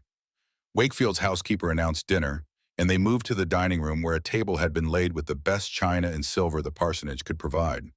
Throughout the soup course, the conversation remained safely on neutral topics: the weather, the growth of cottonwood, the challenges of travel in the territory. It was during the main course that Wakefield deliberately steered the discussion toward more dangerous waters. I was explaining to Mr. Sinclair about our local difficulties with the Apache, he said, slicing his beef with precise movements. As a potential investor, he naturally has concerns about security. Hollister dabbed his mouth with a napkin before responding. A valid concern, but one that will soon be resolved permanently. Oh? Ethan affected an expression of interested relief. That's encouraging news. Let's just say that plans are in motion to ensure the Apache no longer threatens civilization's progress in this territory. Hollister replied, his tone suggesting he'd already said more than intended in mixed company. The good Lord helps those who help themselves, Wakefield added with a knowing smile. And we've been blessed with resources worth protecting. Resources? Ethan prompted, seizing the opening. I understood this was primarily ranch land. Hollister and Wakefield exchanged a glance that spoke volumes. Mr. Sinclair, the major said carefully, you strike me as a man who recognizes opportunity. Perhaps after dinner, we might speak more, specifically about the future of this region. I'd welcome that, Ethan replied, his heart racing despite his outwardly calm demeanor. Beside him, Kiana remained silent, playing her role perfectly while absorbing every word, every nuance. Her composure was remarkable considering she was breaking bread with the architects of her family's destruction. As the meal progressed, Ethan noticed Hollister studying him with increasing intensity during lulls in the conversation. The disguise was good, but would it withstand such close scrutiny? He redoubled his efforts to maintain his Eastern accent and mannerisms, even as sweat began to gather at his collar. After dessert, an apple pie that Ethan could barely taste through his growing anxiety, Wakefield suggested the men retire to his study for brandy and substantive discussion, while his housekeeper entertained Mrs. Sinclair in the parlor. Actually, Kiana spoke up with perfect timing, if you gentlemen wouldn't mind, I find myself rather fatigued from our journey. Perhaps Mr. Sinclair could escort me back to our lodgings before your discussion. Her intervention provided the perfect excuse to exit before Hollister's suspicions could crystallize. Ethan rose immediately, all solicitude. My dear, of course, gentlemen, if you'll excuse us, perhaps we might continue our conversation tomorrow. Wakefield seemed about to object, but Hollister waved a dismissive hand. Family obligations come first, of course. Tomorrow then, say 10 o'clock at my office. I have some maps and projections that might interest you. Perfect, Ethan agreed, already helping Kiana with her shawl. Thank you for a most illuminating evening. They maintained their charade until they were well away from the parsonage, walking at an unhurried pace suitable for a respectable couple. Only when they turned onto a darker side street did Kiana finally speak freely, her voice a tense whisper. He suspects. I could see it in his eyes when he looked at you. I know, Ethan acknowledged grimly, but he's not certain, or he wouldn't have suggested tomorrow's meeting. We won't be attending that meeting, Kiana stated flatly. We have enough evidence. We need to leave tonight. Ethan hesitated. There's one more place we should check. The Broken Wheel. Hollister keeps a private room there for meetings he doesn't want witnessed at the fort. No, Kiana gripped his arm. It's too dangerous. Hollister and Wakefield will go there after we've left, and they'll be discussing their suspicions. Exactly, Ethan said, which makes it our best chance to hear their unguarded conversation, to get the final proof we need. They argued in fierce whispers all the way back to Mrs. Abernathy's boarding house. In their room, Kiana finally threw up her hands in frustration. You are as stubborn as a desert mule, she declared. Why risk everything when we already have what we came for? Because it might not be enough, Ethan insisted. Documents can be denied. Signatures claimed forgeries. But if we hear them discuss Red River directly, planning another massacre. And how do you propose to listen to this conversation? Walk into the saloon and sit at their table? Ethan shook his head. The private room at the Broken Wheel has a peculiarity I discovered years ago. There's a vent that connects to the storeroom next door, allows cigar smoke to escape, but also carries sound. If we can access that storeroom, Kiana studied him, her expression shifting from exasperation to reluctant consideration. You've thought this through. I have, Ethan confirmed. 1 hour, no more.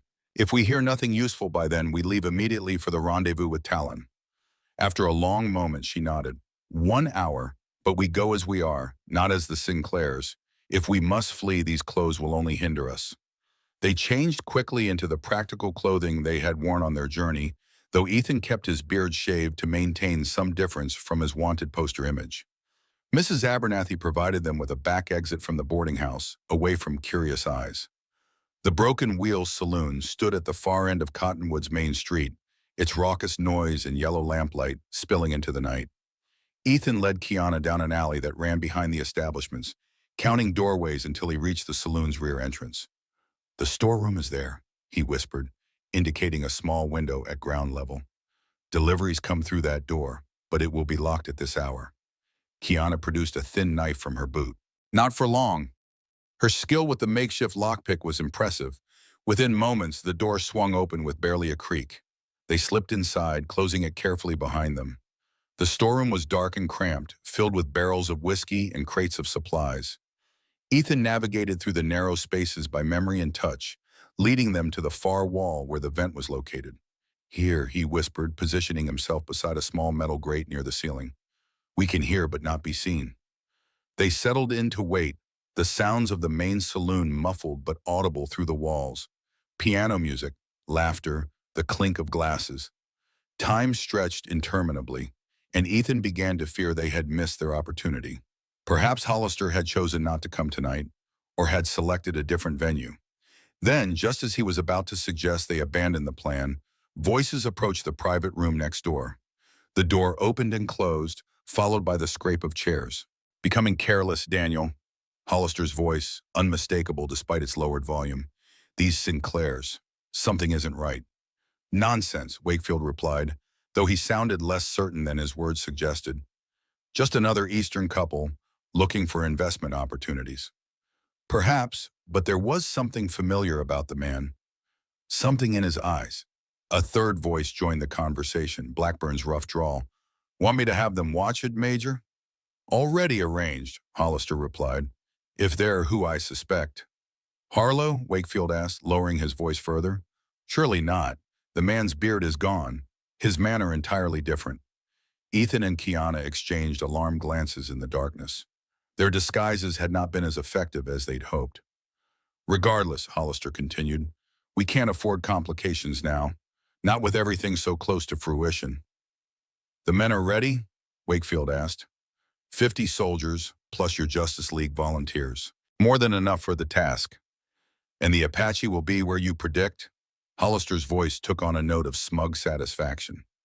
"My scouts report they're exactly where we want them, concentrated in that hidden valley. They think they're so clever, but there are always traders willing to sell information for the right price." Ethan felt Kiana stiffen beside him, her breath catching. Someone had betrayed her people's sanctuary. "When do we move?" Blackburn asked, a cruel anticipation in his tone. 3 days from now. Dawn attack, just like at Red River." Hollister's voice hardened. "This time, we finish what we started. No survivors to tell tales, no witnesses to question our methods. Just open land, ready for progress." "The governor," Wakefield began, "will receive our report of a necessary military action against hostile forces," Hollister interrupted. "By the time anyone investigates, the mine will be established and producing. Money has a way of making moral objections disappear." "And if Harlow is indeed here in Cottonwood," Wakefield pressed, "then he joins the Apache in extinction," Hollister replied coldly. "Blackburn, double the patrols. If it's him, I want him found before dawn." The conversation shifted to logistics, weapons, approach routes, division of forces. Ethan and Kiana had heard enough. With a silent gesture, he indicated they should retreat. Moving carefully through the cluttered storeroom, they reached the door and slipped back into the alley, the night air cool against their faces after the stuffy confines. 3 days, Kiana whispered, her voice tight with urgency. "We must warn my father." "We will," Ethan assured her. "But first we need to get out of town. Hollister's men will be searching everywhere by now." They kept to the shadows, avoiding the main streets as they made their way toward the outskirts of Cottonwood. Their plan was to retrieve their horses from the livery stable using the back entrance, then ride for the rendezvous point where Talon waited. They had almost reached the livery when disaster struck. Turning a corner, they collided with a patrol, 2 Justice League members making their rounds. The men reacted with instant suspicion, reaching for their weapons. "Hold there," one commanded. "State your business." Ethan stepped forward, trying to shield Kiana with his body. "Just heading home after a late night, friends," he said, slurring his words slightly as if drunk. The ruse might have worked if not for the sudden flare of a match as the second man lit a cigarette. In the brief illumination, his eyes widened in recognition. "It's him! It's Harlow!" he shouted, drawing his pistol. Everything happened at once. Ethan lunged forward, tackling the first man before he could fire. Kiana moved with the fluid grace of a trained warrior, disarming the second with a kick that sent his gun clattering across the street. But the damage was done. The man's shout had alerted others nearby. "Run!" Ethan yelled, scrambling to his feet as more shouts echoed down the street. They fled into the maze of alleys behind the main buildings, pursuit close behind. Gunshots rang out, bullets splintering wood near their heads. Ethan pulled Kiana into a narrow passage between two structures, then through the back door of what appeared to be a carpenter's shop.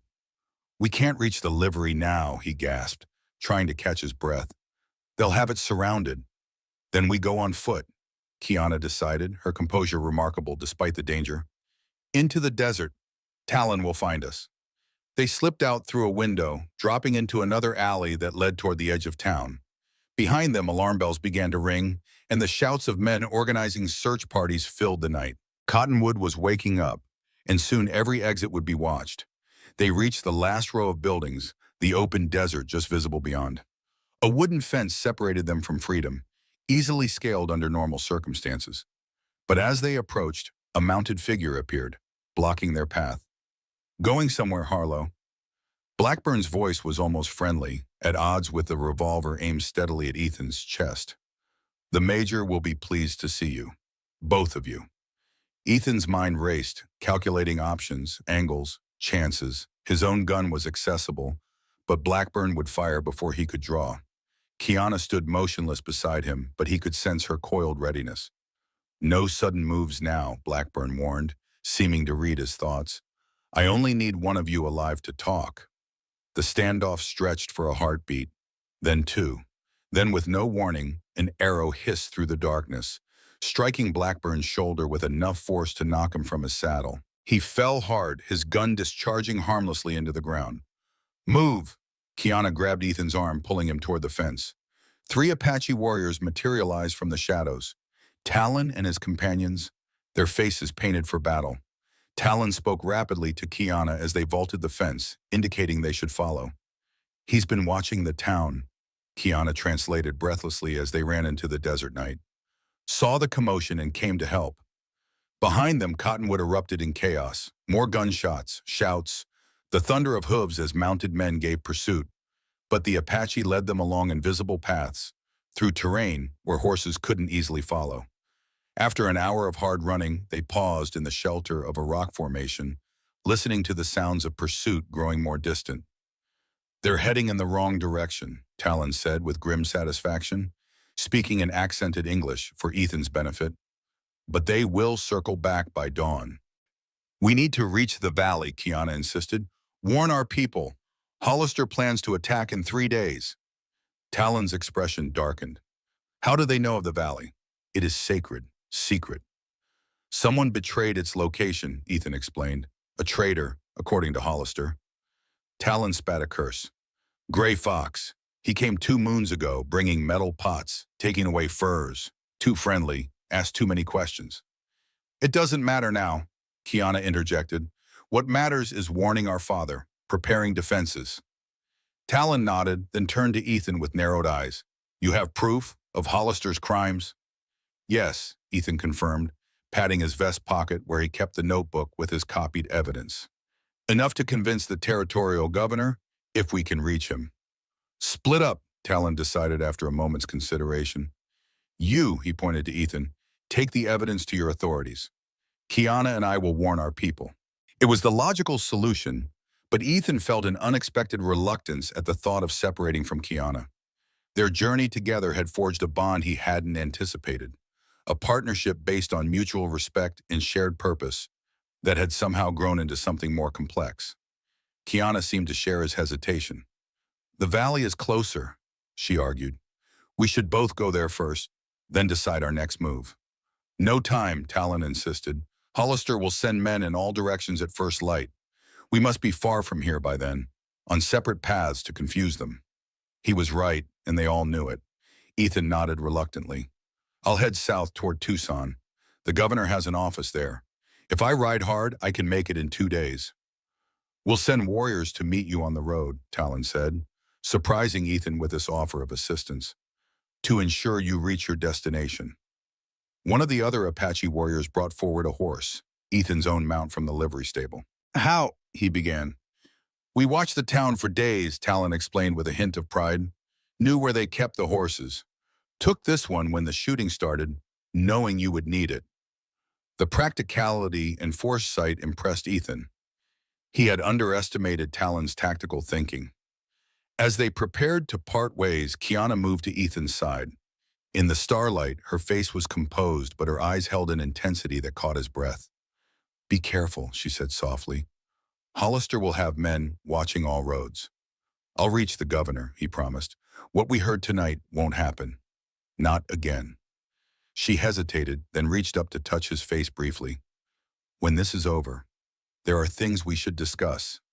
The simple gesture and unfinished thought contained worlds of meaning. Ethan covered her hand with his own for a moment. Yes, when this is over. Talon called to her impatiently in Apache, and the moment broke. With a final nod to Ethan, Kiana turned away, disappearing into the darkness with her kinsman.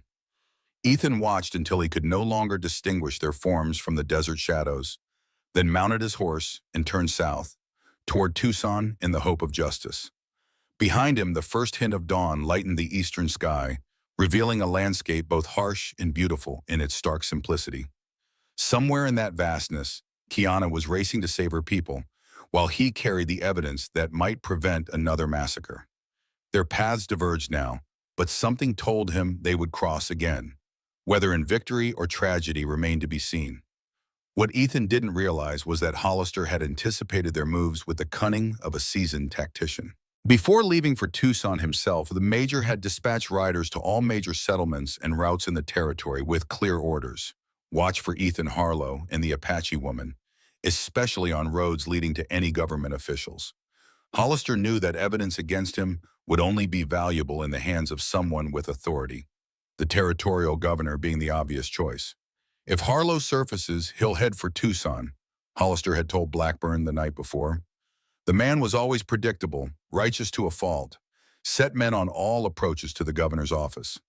This foresight explained why Blackburn's scout had been positioned on that particular ridge, watching the southern approach to Tucson with a patience born of certainty. Hollister had read his opponent's strategy like an open book, a skill that had served him well until now. What he hadn't accounted for was Ethan's Apache guides and their intimate knowledge of hidden paths through the desert. The desert sun beat down mercilessly as Ethan pushed his horse along the southern trail. He had been riding for hours, stopping only when necessary to rest the animal and drink sparingly from his canteen. The road to Tucson stretched before him, a ribbon of dust cutting through the parched landscape. His mind churned with all they had discovered. Hollister's plans, Wakefield's complicity, the imminent danger to Kiana's people. The evidence in his pocket felt like a burning coal, vital yet dangerous to carry. If he could reach the governor in time, present the documentation, perhaps the attack could be stopped through official channels. If not, he refused to consider failure. Too many lives depended on his success. Near midday, he spotted a dust cloud on the horizon behind him. Riders moving fast. Hollister's men, almost certainly. Ethan veered off the main trail, urging his horse up a rocky slope toward higher ground where he could assess the situation. From his vantage point among the boulders, he counted 5 horsemen following his trail with the determination of experienced trackers. They would catch him eventually if he remained on open ground. His horse was tiring, and theirs seemed fresh. Scanning the terrain ahead, Ethan spotted a narrow canyon cutting through the hills about 2 miles distant. If he could reach it before his pursuers closed the gap, he might lose them in the maze-like passages. It was a gamble, but his options were dwindling with each passing minute. He descended the slope on the far side out of sight of the search party, then pushed his mount to a gallop toward the canyon entrance. The horse responded valiantly, seeming to sense the urgency of their situation. They reached the canyon with the sounds of pursuit still distant, a small advantage, but one Ethan intended to maximize. The canyon walls rose steeply on either side, creating deep shadows despite the midday sun. Ethan slowed his pace, mindful of the treacherous footing, as the passage narrowed and twisted. He knew that speed must now give way to strategy. One wrong turn in this labyrinth could leave him trapped. A sudden movement ahead caught his attention, a figure stepping out from behind a boulder, bow drawn and aimed at his chest. Ethan reined in sharply, his hand moving instinctively toward his gun. Then he recognized the warrior's face paint, one of Talon's men, sent to help as promised. The Apache lowered his bow and gestured urgently for Ethan to follow. Without hesitation, Ethan dismounted, leading his horse deeper into the canyon network. Behind them, the sounds of pursuit grew louder, hoofbeats and men's voices echoing off the stone walls. The warrior led him through a series of turns that seemed random, but clearly followed some logic known to the Apache. They emerged into a small box canyon, with a spring bubbling from the rock face, a hidden oasis in the desert's heart. Two more warriors waited there, holding fresh horses. "Trade," the first warrior said simply, pointing to Ethan's exhausted mount. "Faster." Ethan transferred his minimal gear to the offered horse, a sturdy pinto that looked well-rested and trail-hardened. The efficiency of the Apache plan impressed him once again. They had anticipated his needs and positioned themselves accordingly, despite the haste of their own mission to warn the valley. "Hollister's men?" he asked, gesturing back toward the canyon entrance. The warrior nodded. "Yeah, we delay." His smile was cold, predatory. "You go." He pointed to a nearly invisible path climbing the canyon's far wall. "That way, Tucson. Half day of horse strong." Half a day, far better time than Ethan had dared hope. With fresh horses and Apache guidance, he might reach the governor by nightfall. "Thank you," Ethan said with genuine gratitude. "Tell Kiana." He paused, unsure what message would adequately convey his feelings. "Tell her I won't fail."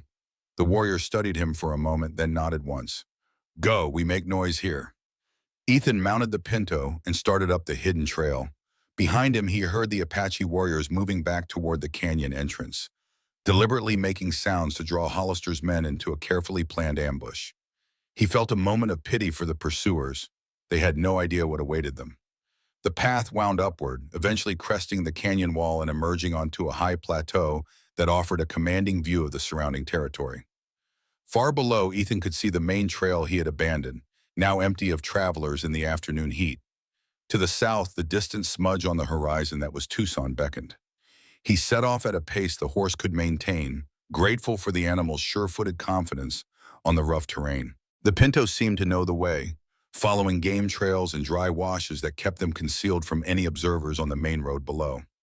As the sun began its descent toward the western mountains, Ethan allowed himself a moment of cautious optimism. If his progress continued unimpeded, he would reach Tucson by early evening.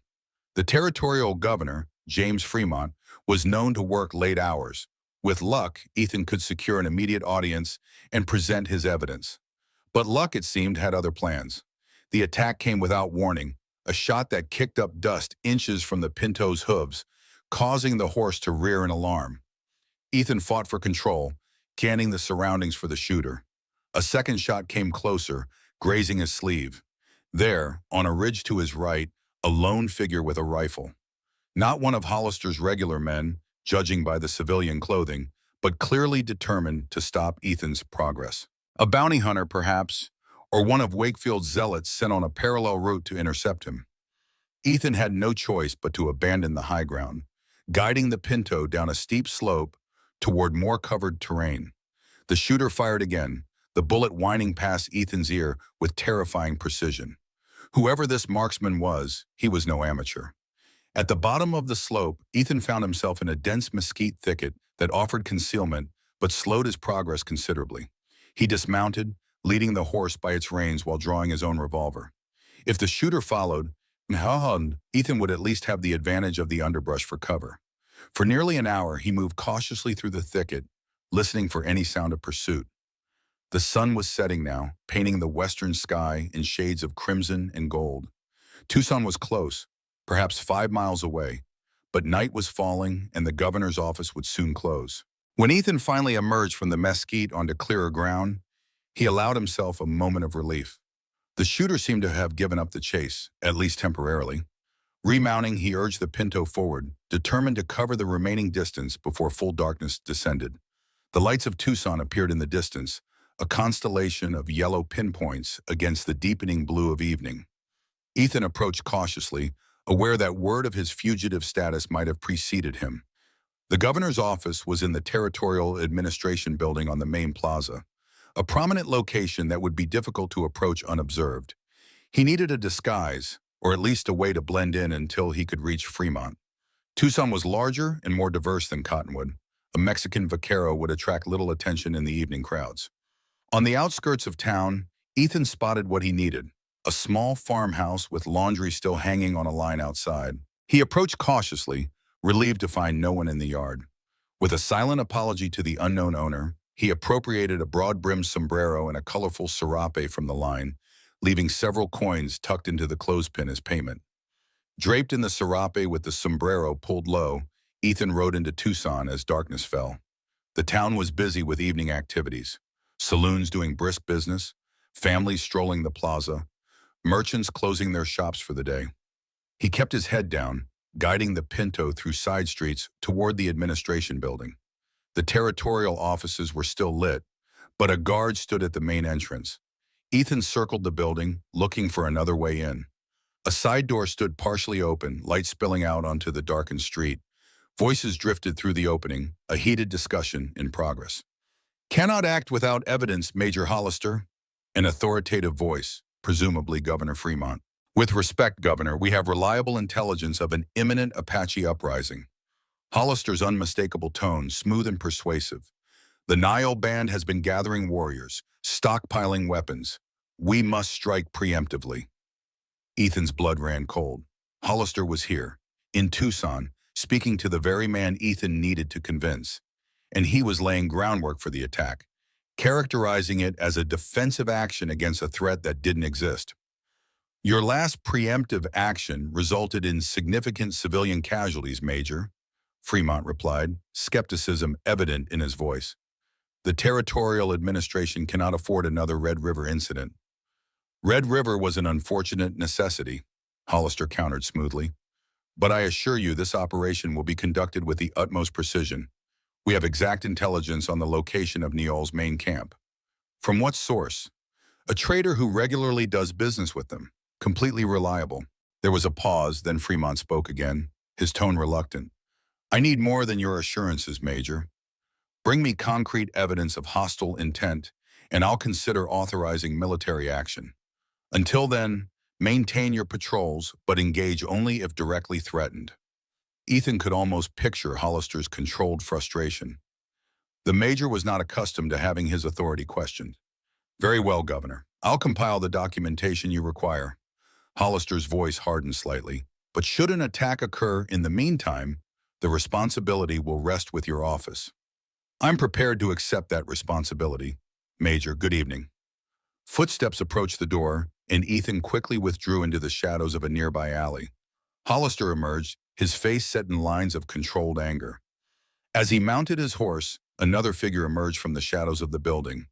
Reverend Wakefield, who had apparently been waiting outside during the meeting. "I take it the governor was not persuaded," Wakefield said quietly, as he fell into step beside Hollister's horse.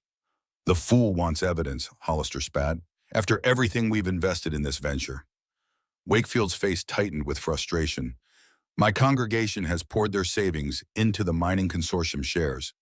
The Eastern investors grow impatient. If we don't secure those claims soon—" "I'm well aware of the financial pressures, Daniel," Hollister cut him off. "Remember, my own future depends on this as much as yours. The general star I've been promised won't materialize without the support of certain senators who have invested heavily in this operation." "And my bishopric," Wakefield added with naked ambition. "The church elders have made it clear. Demonstrate financial success and growth in the territory, and the position is mine." His voice took on a harder edge. "We've come too far to be stopped now, James. My father didn't raise me to accept failure." "Nor did mine," Hollister agreed, the shared background momentarily softening his tone. "Cousins by blood, brothers in purpose, as always. They moved toward the hitching post where Wakefield's horse waited. The Apache must be removed, with or without Fremont's blessing, Wakefield said, his clerical collar a stark contrast to the ruthlessness in his voice. God's will demands we bring civilization to these lands, and if that requires fire and sword, so be it. 2 days, Hollister decided as Wakefield mounted. We move in 2 days, authorization or not. Make sure your Justice League volunteers are ready. They will be, Wakefield promised, righteous men eager to do the Lord's work. They rode off together toward the north side of town, two men bound by blood, greed, and a shared vision of progress built on others' suffering. Ethan waited until they were out of sight, then approached the side door. It was now or never. Fremont was alone, and this might be his only chance to present his evidence before Hollister returned with the fabricated proof of Apache hostilities. Taking a deep breath, Ethan removed the sombrero, straightened his clothing, and stepped through the door. The Territorial Administration building was quiet at this late hour, most offices dark and deserted. A single lamp burned in the corridor, illuminating the polished wood of the governor's office door. Ethan approached cautiously, aware that his appearance, trail-worn and dusty, would not inspire immediate confidence. Before he could knock, the door opened, and Governor James Fremont nearly collided with him. The governor stepped back in surprise, his hand moving instinctively toward a desk drawer where Ethan suspected a weapon was kept. "Who are you, sir? How did you get in here?" Fremont demanded, his voice steady despite the unexpected encounter. Ethan raised his hands slightly, showing they were empty. "Governor Fremont, my name is Ethan Harlow. I have urgent information regarding Major Hollister and his plans for the Apache territory." Recognition flashed in Fremont's eyes. "Harlow? The deserter Hollister's been hunting?" "I never deserted, sir. I left the service honorably after the Red River incident." Ethan kept his voice level, aware that everything depended on convincing this man of his credibility. "What I witnessed there, what Hollister ordered, it wasn't right." Fremont studied him for a long moment, then gestured toward a chair. "You have 5 minutes, Mr. Harlow. Make them count." Ethan wasted no time, producing his notebook with the copied evidence. "Hollister and Reverend Wakefield of Cottonwood are conspiring to drive the Apache from their lands, not for security, but for gold. There's a rich vein near Red River that they've contracted to exploit with the Western Mining Consortium." He handed over the notebook, watching as Fremont's expression shifted from skepticism to concern as he read the detailed notes. "This is troubling," the governor admitted, "but copies of documents aren't conclusive proof.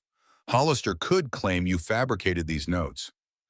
"The originals are in Wakefield's study in Cottonwood," Ethan explained. "But there's more. I overheard Hollister and Wakefield planning an attack on the Nile Band, not because of any uprising, but to eliminate witnesses and clear the land for mining operations. They intend to move in 3 days. Fremont's frown deepened. Hollister was just here requesting authorization for precisely such an action, claiming intelligence of hostile intent. "It's a lie," Ethan said firmly. "I've been to the Apache camp. They're peaceful, just trying to survive on what little land they have left. The only weapons they're stockpiling are for hunting and self-defense." "You've been to their camp?" Fremont's eyebrows rose. "How did you manage that?" Ethan hesitated, weighing how much to reveal. "I have connections, people who trust me to speak the truth about what happened at Red River." The governor set the notebook down, leaning back in his chair with a troubled expression. "Red River has been a shadow over this territory for 2 years, Mr. Harlow. The official report cited Apache aggression, but there were always rumors." "It was a massacre, sir," Ethan said quietly. "Hollister ordered us to burn the village, leave no witnesses. When my brother tried to save a child from a burning hut, Hollister—" He paused, the memory still raw. "Warren overheard Hollister discussing the gold vein with someone the night before. I believe he was killed to silence him."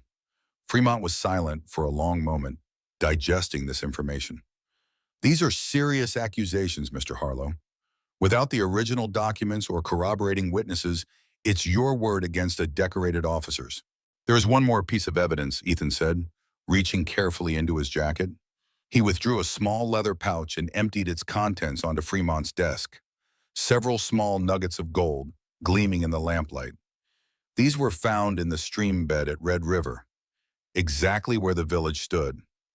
Hollister has known about this deposit for years, waiting for the right moment to claim it. The governor picked up one of the nuggets, examining it closely.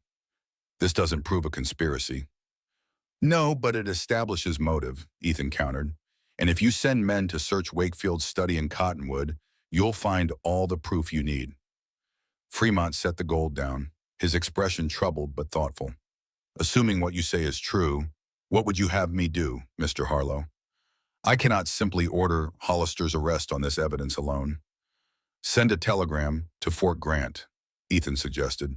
Order Hollister to stand down any operations against the Apache until a full investigation can be conducted. That will buy time to gather more evidence, protect innocent lives. And if Hollister ignores such an order, if he proceeds with his attack regardless, the question hung in the air between them, its implications clear. Hollister had the men, weapons, and local support to act independently if he chose. A telegram might slow him, but wouldn't stop a determined man with blood on his mind. Then I'll need to warn the Apache directly, Ethan said, the path forward suddenly clear to him. Give them time to evacuate the valley. Find safer ground. Fremont studied him intently. You care about these people. Why? Because they are human beings deserving of justice, Ethan replied simply. And because I've seen what happens when men like Hollister are allowed to act without consequence. A long silence followed, during which Fremont seemed to be weighing not just Ethan's words, but the man himself. Finally, the governor nodded, coming to a decision. I'll send the telegram tonight, ordering Hollister to postpone any military action pending my personal review, he said, rising from his chair. I'll also dispatch investigators to Cottonwood first thing tomorrow. But understand this, Mr. Harlow. If your accusations prove false, you'll face serious charges yourself. They aren't false, Ethan assured him, and I'm willing to stand trial for my part in Red River when this is over. But first, innocent lives must be protected. Fremont nodded, his expression grave. Go warn your Apache friends. I'll do what I can from here. As Ethan turned to leave, the governor added, Be careful, Harlow. Hollister won't give up his plans easily. Men like that, when cornered, become even more dangerous. I know, Ethan acknowledged. Thank you for listening, sir. Outside the administration building, Ethan retrieved his horse from where he'd left it in a side alley. Night had fully descended on Tucson, the streets quieter now as businesses closed and citizens retired to their homes. He had accomplished his primary mission, alerting the authorities to Hollister's true intentions. But he knew Fremont was right about the danger. A telegram might delay Hollister temporarily, but a man willing to order one massacre would not hesitate to defy orders and commit another. He needed to return to the Apache Valley immediately to ensure they were prepared regardless of what happened with the official investigation. The journey would be dangerous. Hollister's men would be watching all approaches. But there was no alternative. Kiana and her people needed to know that help might come too late. As Ethan rode north out of Tucson, the stars emerged in full brilliance above the desert, the same stars he had contemplated with Kiana what felt like a lifetime ago. Somewhere ahead, she was preparing her people for what might come. He hoped they would have time enough to escape the approaching storm. The Pinto moved steadily through the night, its stamina remarkable after the day's exertions. Ethan kept to the shadows where possible, avoiding the main trail in favor of less traveled paths through the desert. If Hollister had men watching the roads, which seemed likely, his best chance was to approach the Apache territory from an unexpected direction. He rode through the night, stopping only briefly to rest the horse and himself. As dawn lightened the eastern horizon, Ethan found himself in familiar territory, the same broken landscape where he had separated from Kiana and Talon just a day earlier. From here, he knew the way to the Hidden Valley entrance, though approaching without an Apache guide would be challenging. The sun had fully risen when Ethan detected movement on a distant ridge. Riders moving with purpose toward the north. Through his field glass, he counted at least 20 men, heavily armed, with Hollister at their head. Despite the governor's telegram, the attack was proceeding. Ethan spurred his horse forward, taking a parallel route that might allow him to reach the valley before Hollister's force. It would be close. The major had a head start and more direct path. Everything now depended on speed and knowledge of the terrain. As he rode, a plan formed in Ethan's mind. If he could reach the narrow canyon that served as the main entrance to the valley before Hollister, he might be able to delay the attack long enough for the Apache to evacuate the most vulnerable members of their community. It wasn't a perfect solution, but it might save lives. The Pinto seemed to sense the urgency, maintaining a steady gallop despite the rough terrain. Ethan pushed the animal to its limits, grateful for its endurance and sure-footedness. They crested a ridge overlooking the approach to the hidden valley, and Ethan's heart sank at what he saw. Hollister's men had already reached the canyon entrance. They had dismounted and were preparing to move in on foot, a smart tactical decision for the narrow confines ahead. But something was wrong with the picture. The men seemed hesitant, clustering at the entrance rather than advancing into the canyon as expected. Using his field glass again, Ethan saw the reason. The canyon was blocked by a crude but effective barricade of fallen boulders and trees. Behind it stood Apache warriors, bows drawn and rifles ready. Talon had prepared a defense. Ethan urged his horse down the slope, approaching Hollister's position from behind. He needed to see more clearly what was happening, to understand the tactical situation before deciding how to intervene. Finding cover behind a large boulder, he observed the standoff unfolding below. Hollister was clearly furious, gesturing angrily as he berated his men. Through the clear morning air, fragments of his tirade reached Ethan's position. "Cowards! They're savages with bows against our rifles. Push forward." But his men seemed reluctant, eyeing the narrow canyon with its multiple defensive positions. One soldier, an officer judging by his insignia, stepped forward to address Hollister. "Sir, with respect, it's a death trap. They have the high ground and cover. We'd lose half our men before reaching the valley." "Then we'll lose half," Hollister snapped. "The rest will finish the job." "This ends today, Lieutenant, one way or another." The exchange confirmed Ethan's worst fears.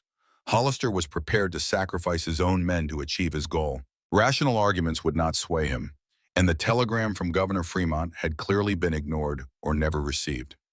As Ethan considered his options, a movement to his left caught his attention. Emerging from the rocks like a shadow-given form, Kiana approached his position, moving with the silent grace he had come to admire. She crouched beside him, her expression a mixture of relief and concern. "You came back," she whispered. "I said I would," he replied simply. "The governor has been informed. He's sending investigators to Cottonwood, but Hollister moved faster than expected," she finished for him, nodding toward the standoff below. "Talon saw them coming. We've been preparing through the night." "The valley?" "Women, children, and elders are being evacuated through the hidden western pass," she explained. "But it takes time. We need to hold them here for at least another hour." Ethan studied the tactical situation with a professional eye. The barricade was well positioned, and the Apache defenders had excellent cover. But Hollister had numbers and firepower. If he ordered a determined charge, some would get through, and once inside the canyon, the advantage would shift. "I need to stop Hollister," Ethan decided. "Not just delay him, but end this for good." Kiana looked at him sharply, then narrowed her eyes in calculation. "You plan to confront him directly?" "By speaking the truth in front of his men." Ethan nodded. "Many of those soldiers don't know what this is really about. If they learn they're being used to secure a gold mine, not protect settlers—" "He'll kill you before you can finish," Kiana stated. She was silent for a moment, then added, "But not if he's distracted on two fronts." Ethan studied her face. "What are you thinking?" "My people know these canyons better than anyone," she said, her eyes gleaming with fierce intelligence. "While you approach from the front, I can position archers on the high ridges, not to attack but to be seen. The soldiers will be divided in their attention. And nervous men make poor shots," Ethan finished, seeing the wisdom in her strategy. "But it's dangerous for your warriors to expose themselves like that." "No more dangerous than what you propose to do," she countered. "We'll each play to our strengths. You, with words, us, with the land itself." Their eyes met in perfect understanding. "Two approaches, one purpose." "I'll need a few minutes to position our warriors," she said, already rising to move. Ethan caught her arm gently. "Kiana." "I know," she said, her hand briefly covering his. "There are things between us that need speaking, but first we finish this." Her eyes held a promise.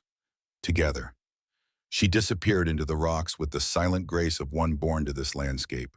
Ethan watched her go, then turned his attention to preparing for his role in their shared plan. The major was organizing his men into attack formation, apparently having overcome their initial reluctance through threats or promises. It was now or never. Taking a deep breath, Ethan stepped out from behind his cover and began walking openly down the slope toward Hollister's position, his hands held away from his weapons in a gesture of non-aggression. The risk was enormous, but the potential to prevent a massacre outweighed his personal safety. "Hollister," he called when he was close enough to be heard clearly. "This ends now." The major spun around, his hand dropping to his sidearm as he recognized Ethan's voice. The soldiers nearby turned as well, rifles raising instinctively toward this unexpected threat. "Harlow," Hollister's voice carried a mixture of surprise and satisfaction. "Saving me the trouble of hunting you down. How considerate." With a quick gesture from Hollister, two soldiers flanked Ethan, roughly seizing his arms, while a third removed his weapons. Ethan didn't resist. That wasn't part of his plan. "Bring him here," Hollister ordered, his voice hardening. "Let's show our men what happens to traitors who side with savages." The soldiers dragged Ethan forward, forcing him to his knees before Hollister. The major drew his pistol, pressing the coal barrel against Ethan's temple. "Any last words before I execute you for desertion and treason?" Hollister asked, loud enough for all his men to hear, establishing the pretense of military justice. Despite the gun at his head, Ethan remained calm. This was the moment he'd been waiting for. Hollister, overconfident, revealing his true nature before witnesses. Ethan continued his approach, maintaining a steady pace despite the weapons aimed at him. "Your men deserve to know why they're here, Major, why they might die today. They're here to eliminate a threat to territorial security," Hollister replied smoothly. "A duty you've betrayed by consorting with the enemy." "There is no threat," Ethan countered, loud enough for all to hear, "except to your mining interests. Tell them about the gold, Hollister. Tell them how you orchestrated Red River to secure a claim that will make you rich while they risk their lives." Hollister's finger tensed on the trigger. "You've always been a sentimental fool, Harlow. Progress requires sacrifice. The Apache are relics of a dying age. Is that what you told yourself at Red River?" Ethan pressed, his voice gaining strength despite the gun at his temple. "Was it progress when you ordered the burning of huts with children inside? When you shot women carrying water? When my brother Warren died trying to save an 8-year-old boy?" A murmur ran through the assembled soldiers. Many had heard rumors about Red River, but never from someone who was there. "Your brother was weak, just like you," Hollister snarled, his composure cracking. "This territory has no place for weak men." "Then why did you falsify your report?" Ethan challenged. "Why claim the Apache attacked first when there wasn't a warrior in that village? Was it because Washington might question orders to massacre civilians for a gold claim?" Hollister struck Ethan across the face with the pistol, drawing blood. "Enough! You think these men care about a few dead Indians? They understand what's at stake. Civilization itself." Lieutenant Chen stepped forward hesitantly. "Sir, what is he talking about? What gold claim?" "Governor Fremont has the evidence," Ethan said, blood trickling from his split lip. "Hollister's partnership with Wakefield, their contract with Western Mining Consortium, the real reason for Red River. Investigators are already in Cottonwood." This news visibly shook Hollister. His eyes darted between Ethan and his increasingly uncertain men. "Lies, all lies. The governor authorized this action himself." "Did he?" Ethan looked around at the soldiers, many of whom now seemed uncertain. "Then why not wait for the official authorization to arrive? Why the rush, if not to finish your dirty business before the truth comes to light?" The lieutenant who had spoken earlier stepped forward. "Sir, is there an official authorization for this action?" Hollister's hand tightened on his pistol. "We don't need paper to do what's necessary, Lieutenant Chen. Now form the men for assault." "I suggest you reconsider that order, Major Hollister." A new voice entered the confrontation. Firm, authoritative, unexpected. All heads turned to see a group of riders approaching from the south. A military detachment led by a stern-faced colonel whose insignia identified him as Hollister's superior officer. Behind him rode Governor Fremont himself, accompanied by several territorial marshals. Colonel Davis, Hollister acknowledged, his voice tight with suppressed rage. This is an unexpected pleasure. Stand down your men, Major, Davis ordered, dismounting with the fluid grace of a career cavalry officer. By order of Governor Fremont, all military actions against the Apache are suspended pending investigation. With respect, sir, we have intelligence of imminent threat. Save it, Hollister, Fremont interrupted, approaching with a document in hand. This telegram from Washington arrived this morning. President Grant himself has ordered a full inquiry into the Red River incident and your subsequent activities in Apache territory. The soldiers began lowering their weapons, relief evident on many faces. They had been prepared to fight if ordered, but few relished the prospect of charging into the well-defended canyon. Hollister's composure finally cracked. This is absurd. On the word of a deserter and a band of savages, you would compromise territorial security? On the evidence found in Reverend Wakefield's study this morning, Fremont corrected him. The Reverend is already in custody, singing quite a revealing song about your mutual business interests. Ethan felt a weight lift from his shoulders as he realized what had happened. Fremont had moved faster than promised, sending men to Cottonwood immediately after their conversation. The original documents had been found, and Wakefield had apparently chosen self-preservation over loyalty to Hollister. Major James Hollister, Colonel Davis said formally, you are relieved of command, effective immediately. You will surrender your sidearm and accompany these marshals to Tucson to answer charges of conspiracy, corruption, and violations of military code. For a moment, it seemed Hollister might resist. His hand remained on his pistol, his eyes darting between Davis, Fremont, and Ethan with cold calculation. Then, with deliberate slowness, he unbuckled his gun belt and held it out. As the marshals moved to restrain him, Hollister suddenly lunged forward, his face inches from Ethan's. Enjoy your victory while it lasts, Harlow, he hissed, his voice low enough that only Ethan and Kiana could hear. Men like me have friends in high places. The wheels of justice turn slowly, and sometimes not at all for those who cross us. Kiana stepped between them, her eyes flashing with controlled anger. And some justice comes from unexpected places, Major, she replied softly. Remember that in your prison cell. The marshals pulled Hollister back, securing his hands before leading him to a waiting horse. His final glance back carried a promise of vengeance that sent a chill through Ethan despite the desert heat. This chapter might be ending, but the story was far from over. Before Lieutenant Chen could respond, a tense voice called from the ridge above them. Lower your weapon, Major Hollister. All eyes turned to see Kiana standing on the rocky outcrop, bow drawn, arrow aimed directly at Hollister's heart.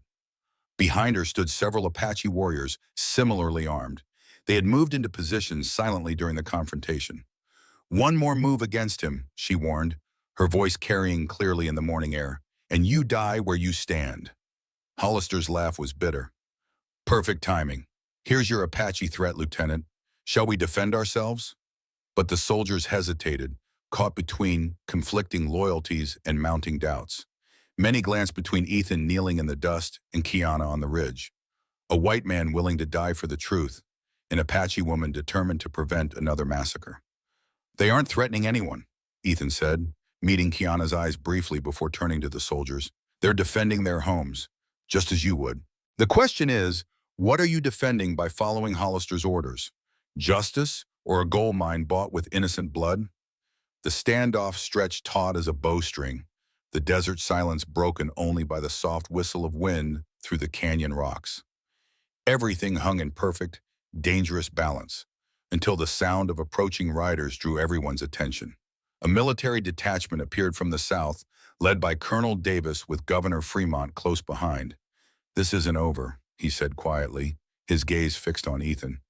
Not by a long shot. Just as the marshals moved to take Hollister, a commotion rippled through the soldiers. Men were pointing toward the canyon walls where Kiana had appeared, standing tall on a prominent outcropping. Her voice carried clearly across the divide. Soldiers of the American Army, she called out in perfect English that surprised many of them. Look at what nearly happened today. You were ordered to kill my people, women, children, elders, not for your safety, but for gold. She gestured toward Hollister. Ask yourselves how many more would die for one man's greed. Several soldiers exchanged troubled glances. The lieutenant, Chen, stepped forward. "Ma'am, are you Chief Niall's daughter? The one mentioned in the telegraph?" "I am," Kiana confirmed, "and I stand ready to work with honorable men for peace, as does my father." She descended from her position with dignified grace, moving to stand beside Ethan. "The time for blood is over. The time for truth has come." As Hollister was led away, his face dark with fury at this final defeat, Ethan turned to Kiana with newfound admiration. Where he had used evidence to convince authorities, she had spoken directly to the hearts of the men who would have been unwitting instruments of massacre. "That," he said quietly, "was something your father would be proud of." A small smile touched her lips. "We each fight with the weapons we have. Yours is justice. Mine is truth." She glanced toward the barricade where Talon and the others waited. "It seems both have won today." Ethan raised his hand in a signal of reassurance to the Apache defenders. It was over. Not completely, not perfectly, but the immediate danger had passed. There would be investigations, hearings, perhaps eventually justice for what happened at Red River. The path ahead remained complex and uncertain, but for now a massacre had been prevented. As the sun climbed higher in the desert sky, Ethan Harlow felt something he had not experienced in 2 years: the tentative beginnings of peace. The weight of 7 stones would always remain with him, but perhaps now he could begin to build something new beside that cairn of remembrance. And certainly, he thought as his eyes met Kiana's beside him, he would not build it alone. They had faced this challenge as equals, from different worlds but with a shared purpose. Whatever came next, they would face it the same way. And perhaps, he thought as his eyes met Kiana's across the distance, he would not build it alone. 3 months later, Ethan stood on the ridge overlooking his rebuilt cabin, watching as the first winter rains darkened the thirsty desert soil. The past season had brought more changes than the weather alone, changes to the territory, to the Apache's situation, and to Ethan himself. The investigation into Red River had proceeded with surprising thoroughness, driven by Governor Fremont's determination to bring the truth to light. Hollister faced multiple charges, his military career in ruins. Wakefield had turned state's evidence, revealing details of the conspiracy in exchange for leniency. The Western Mining Consortium had withdrawn its claims to Apache lands, its directors distancing themselves from the scandal. More importantly, a new treaty had been negotiated with Neo and other Apache leaders, establishing boundaries that would be respected by both sides. It wasn't perfect, the pressures of settlement and development would continue, but it was a beginning, a foundation for coexistence rather than conflict. Ethan had testified before the Territorial Commission, recounting everything he had witnessed at Red River and in the months that followed. His own role in the massacre had been examined, but ultimately no charges were brought against him. Instead, he had been commended for his efforts to prevent further bloodshed. The cabin had been his first priority after returning from Tucson. With Martha's help and materials purchased with a portion of the reward offered for evidence against Hollister, he had rebuilt what Blackburn's men had burned.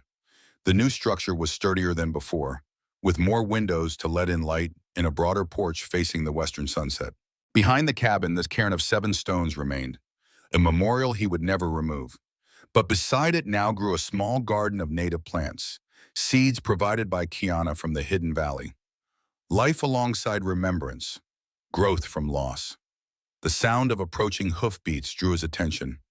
A rider appeared on the trail from the east, Kiana, her straight posture and fluid movement unmistakable even at a distance. She rode regularly between the Apache village and Ethan's cabin, serving as liaison between her people and the territorial authorities during the treaty negotiations.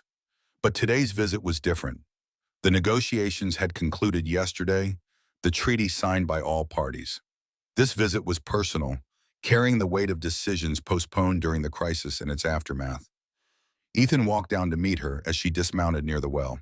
She wore a combination of traditional Apache garments and practical frontier clothing, a visual representation of the bridge she had become between two worlds. "The rain follows you," he observed by way of greeting, nodding toward the darkening clouds. "A good sign," she replied with a small smile. "My father says rain on a new beginning brings prosperity." "And is this a new beginning?" Ethan asked, the question encompassing far more than the weather or the treaty. Kiana's expression grew serious. "That depends on what you've decided." They had spoken of possibilities during the quiet moments between testimonies and negotiations, of Ethan's invitation to join the Territorial Ranger Service as a liaison with the Apache people, of Kiana's role as her father's representative to the white authorities, of the common ground they might find between these responsibilities, and of the personal feelings that had grown between them, complex and unexpected, crossing boundaries of culture and history that few had successfully navigated. "I've accepted the ranger position," Ethan said, "starting next month, based here, with responsibility for the Eastern Territories, including your people's lands." Kiana nodded, having expected this. "And your other decision?" Ethan gestured toward the cabin. "I've made changes, added a second room, expanded the porch, space enough for two lives intersecting, if that's still what you want." Her eyes held his, searching for certainty. "It won't be easy. There will be those on both sides who disapprove." "Nothing worthwhile is easy," Ethan replied simply. "But if we've learned anything from all this, it's that bridges must be built by those willing to stand with one foot in each world." A drop of rain landed on Kiana's cheek, then another. The promised storm was arriving, bringing life to the parched earth. She reached out, taking Ethan's hand in a gesture that symbolized the choice they were both making. "Then let us build," she said softly. As they walked toward the cabin, the desert around them seemed to hold its breath in anticipation. In a few weeks, if the rains continued, wildflowers would emerge from the seemingly lifeless soil, a brief, brilliant display of color and resilience in the harshest of environments. Like those flowers, what grew between Ethan Harlow and Kiana, daughter of Chief Warrior Neol, might be rare and challenging. But in its very unlikeliness lay its beauty and strength, a testament to the possibility that even in places scarred by fire, new life could take root and flourish. Behind them, rain began to fall in earnest upon the seven stones and the young plants growing alongside them, honoring the past while nurturing the future in the sacred fire of the desert.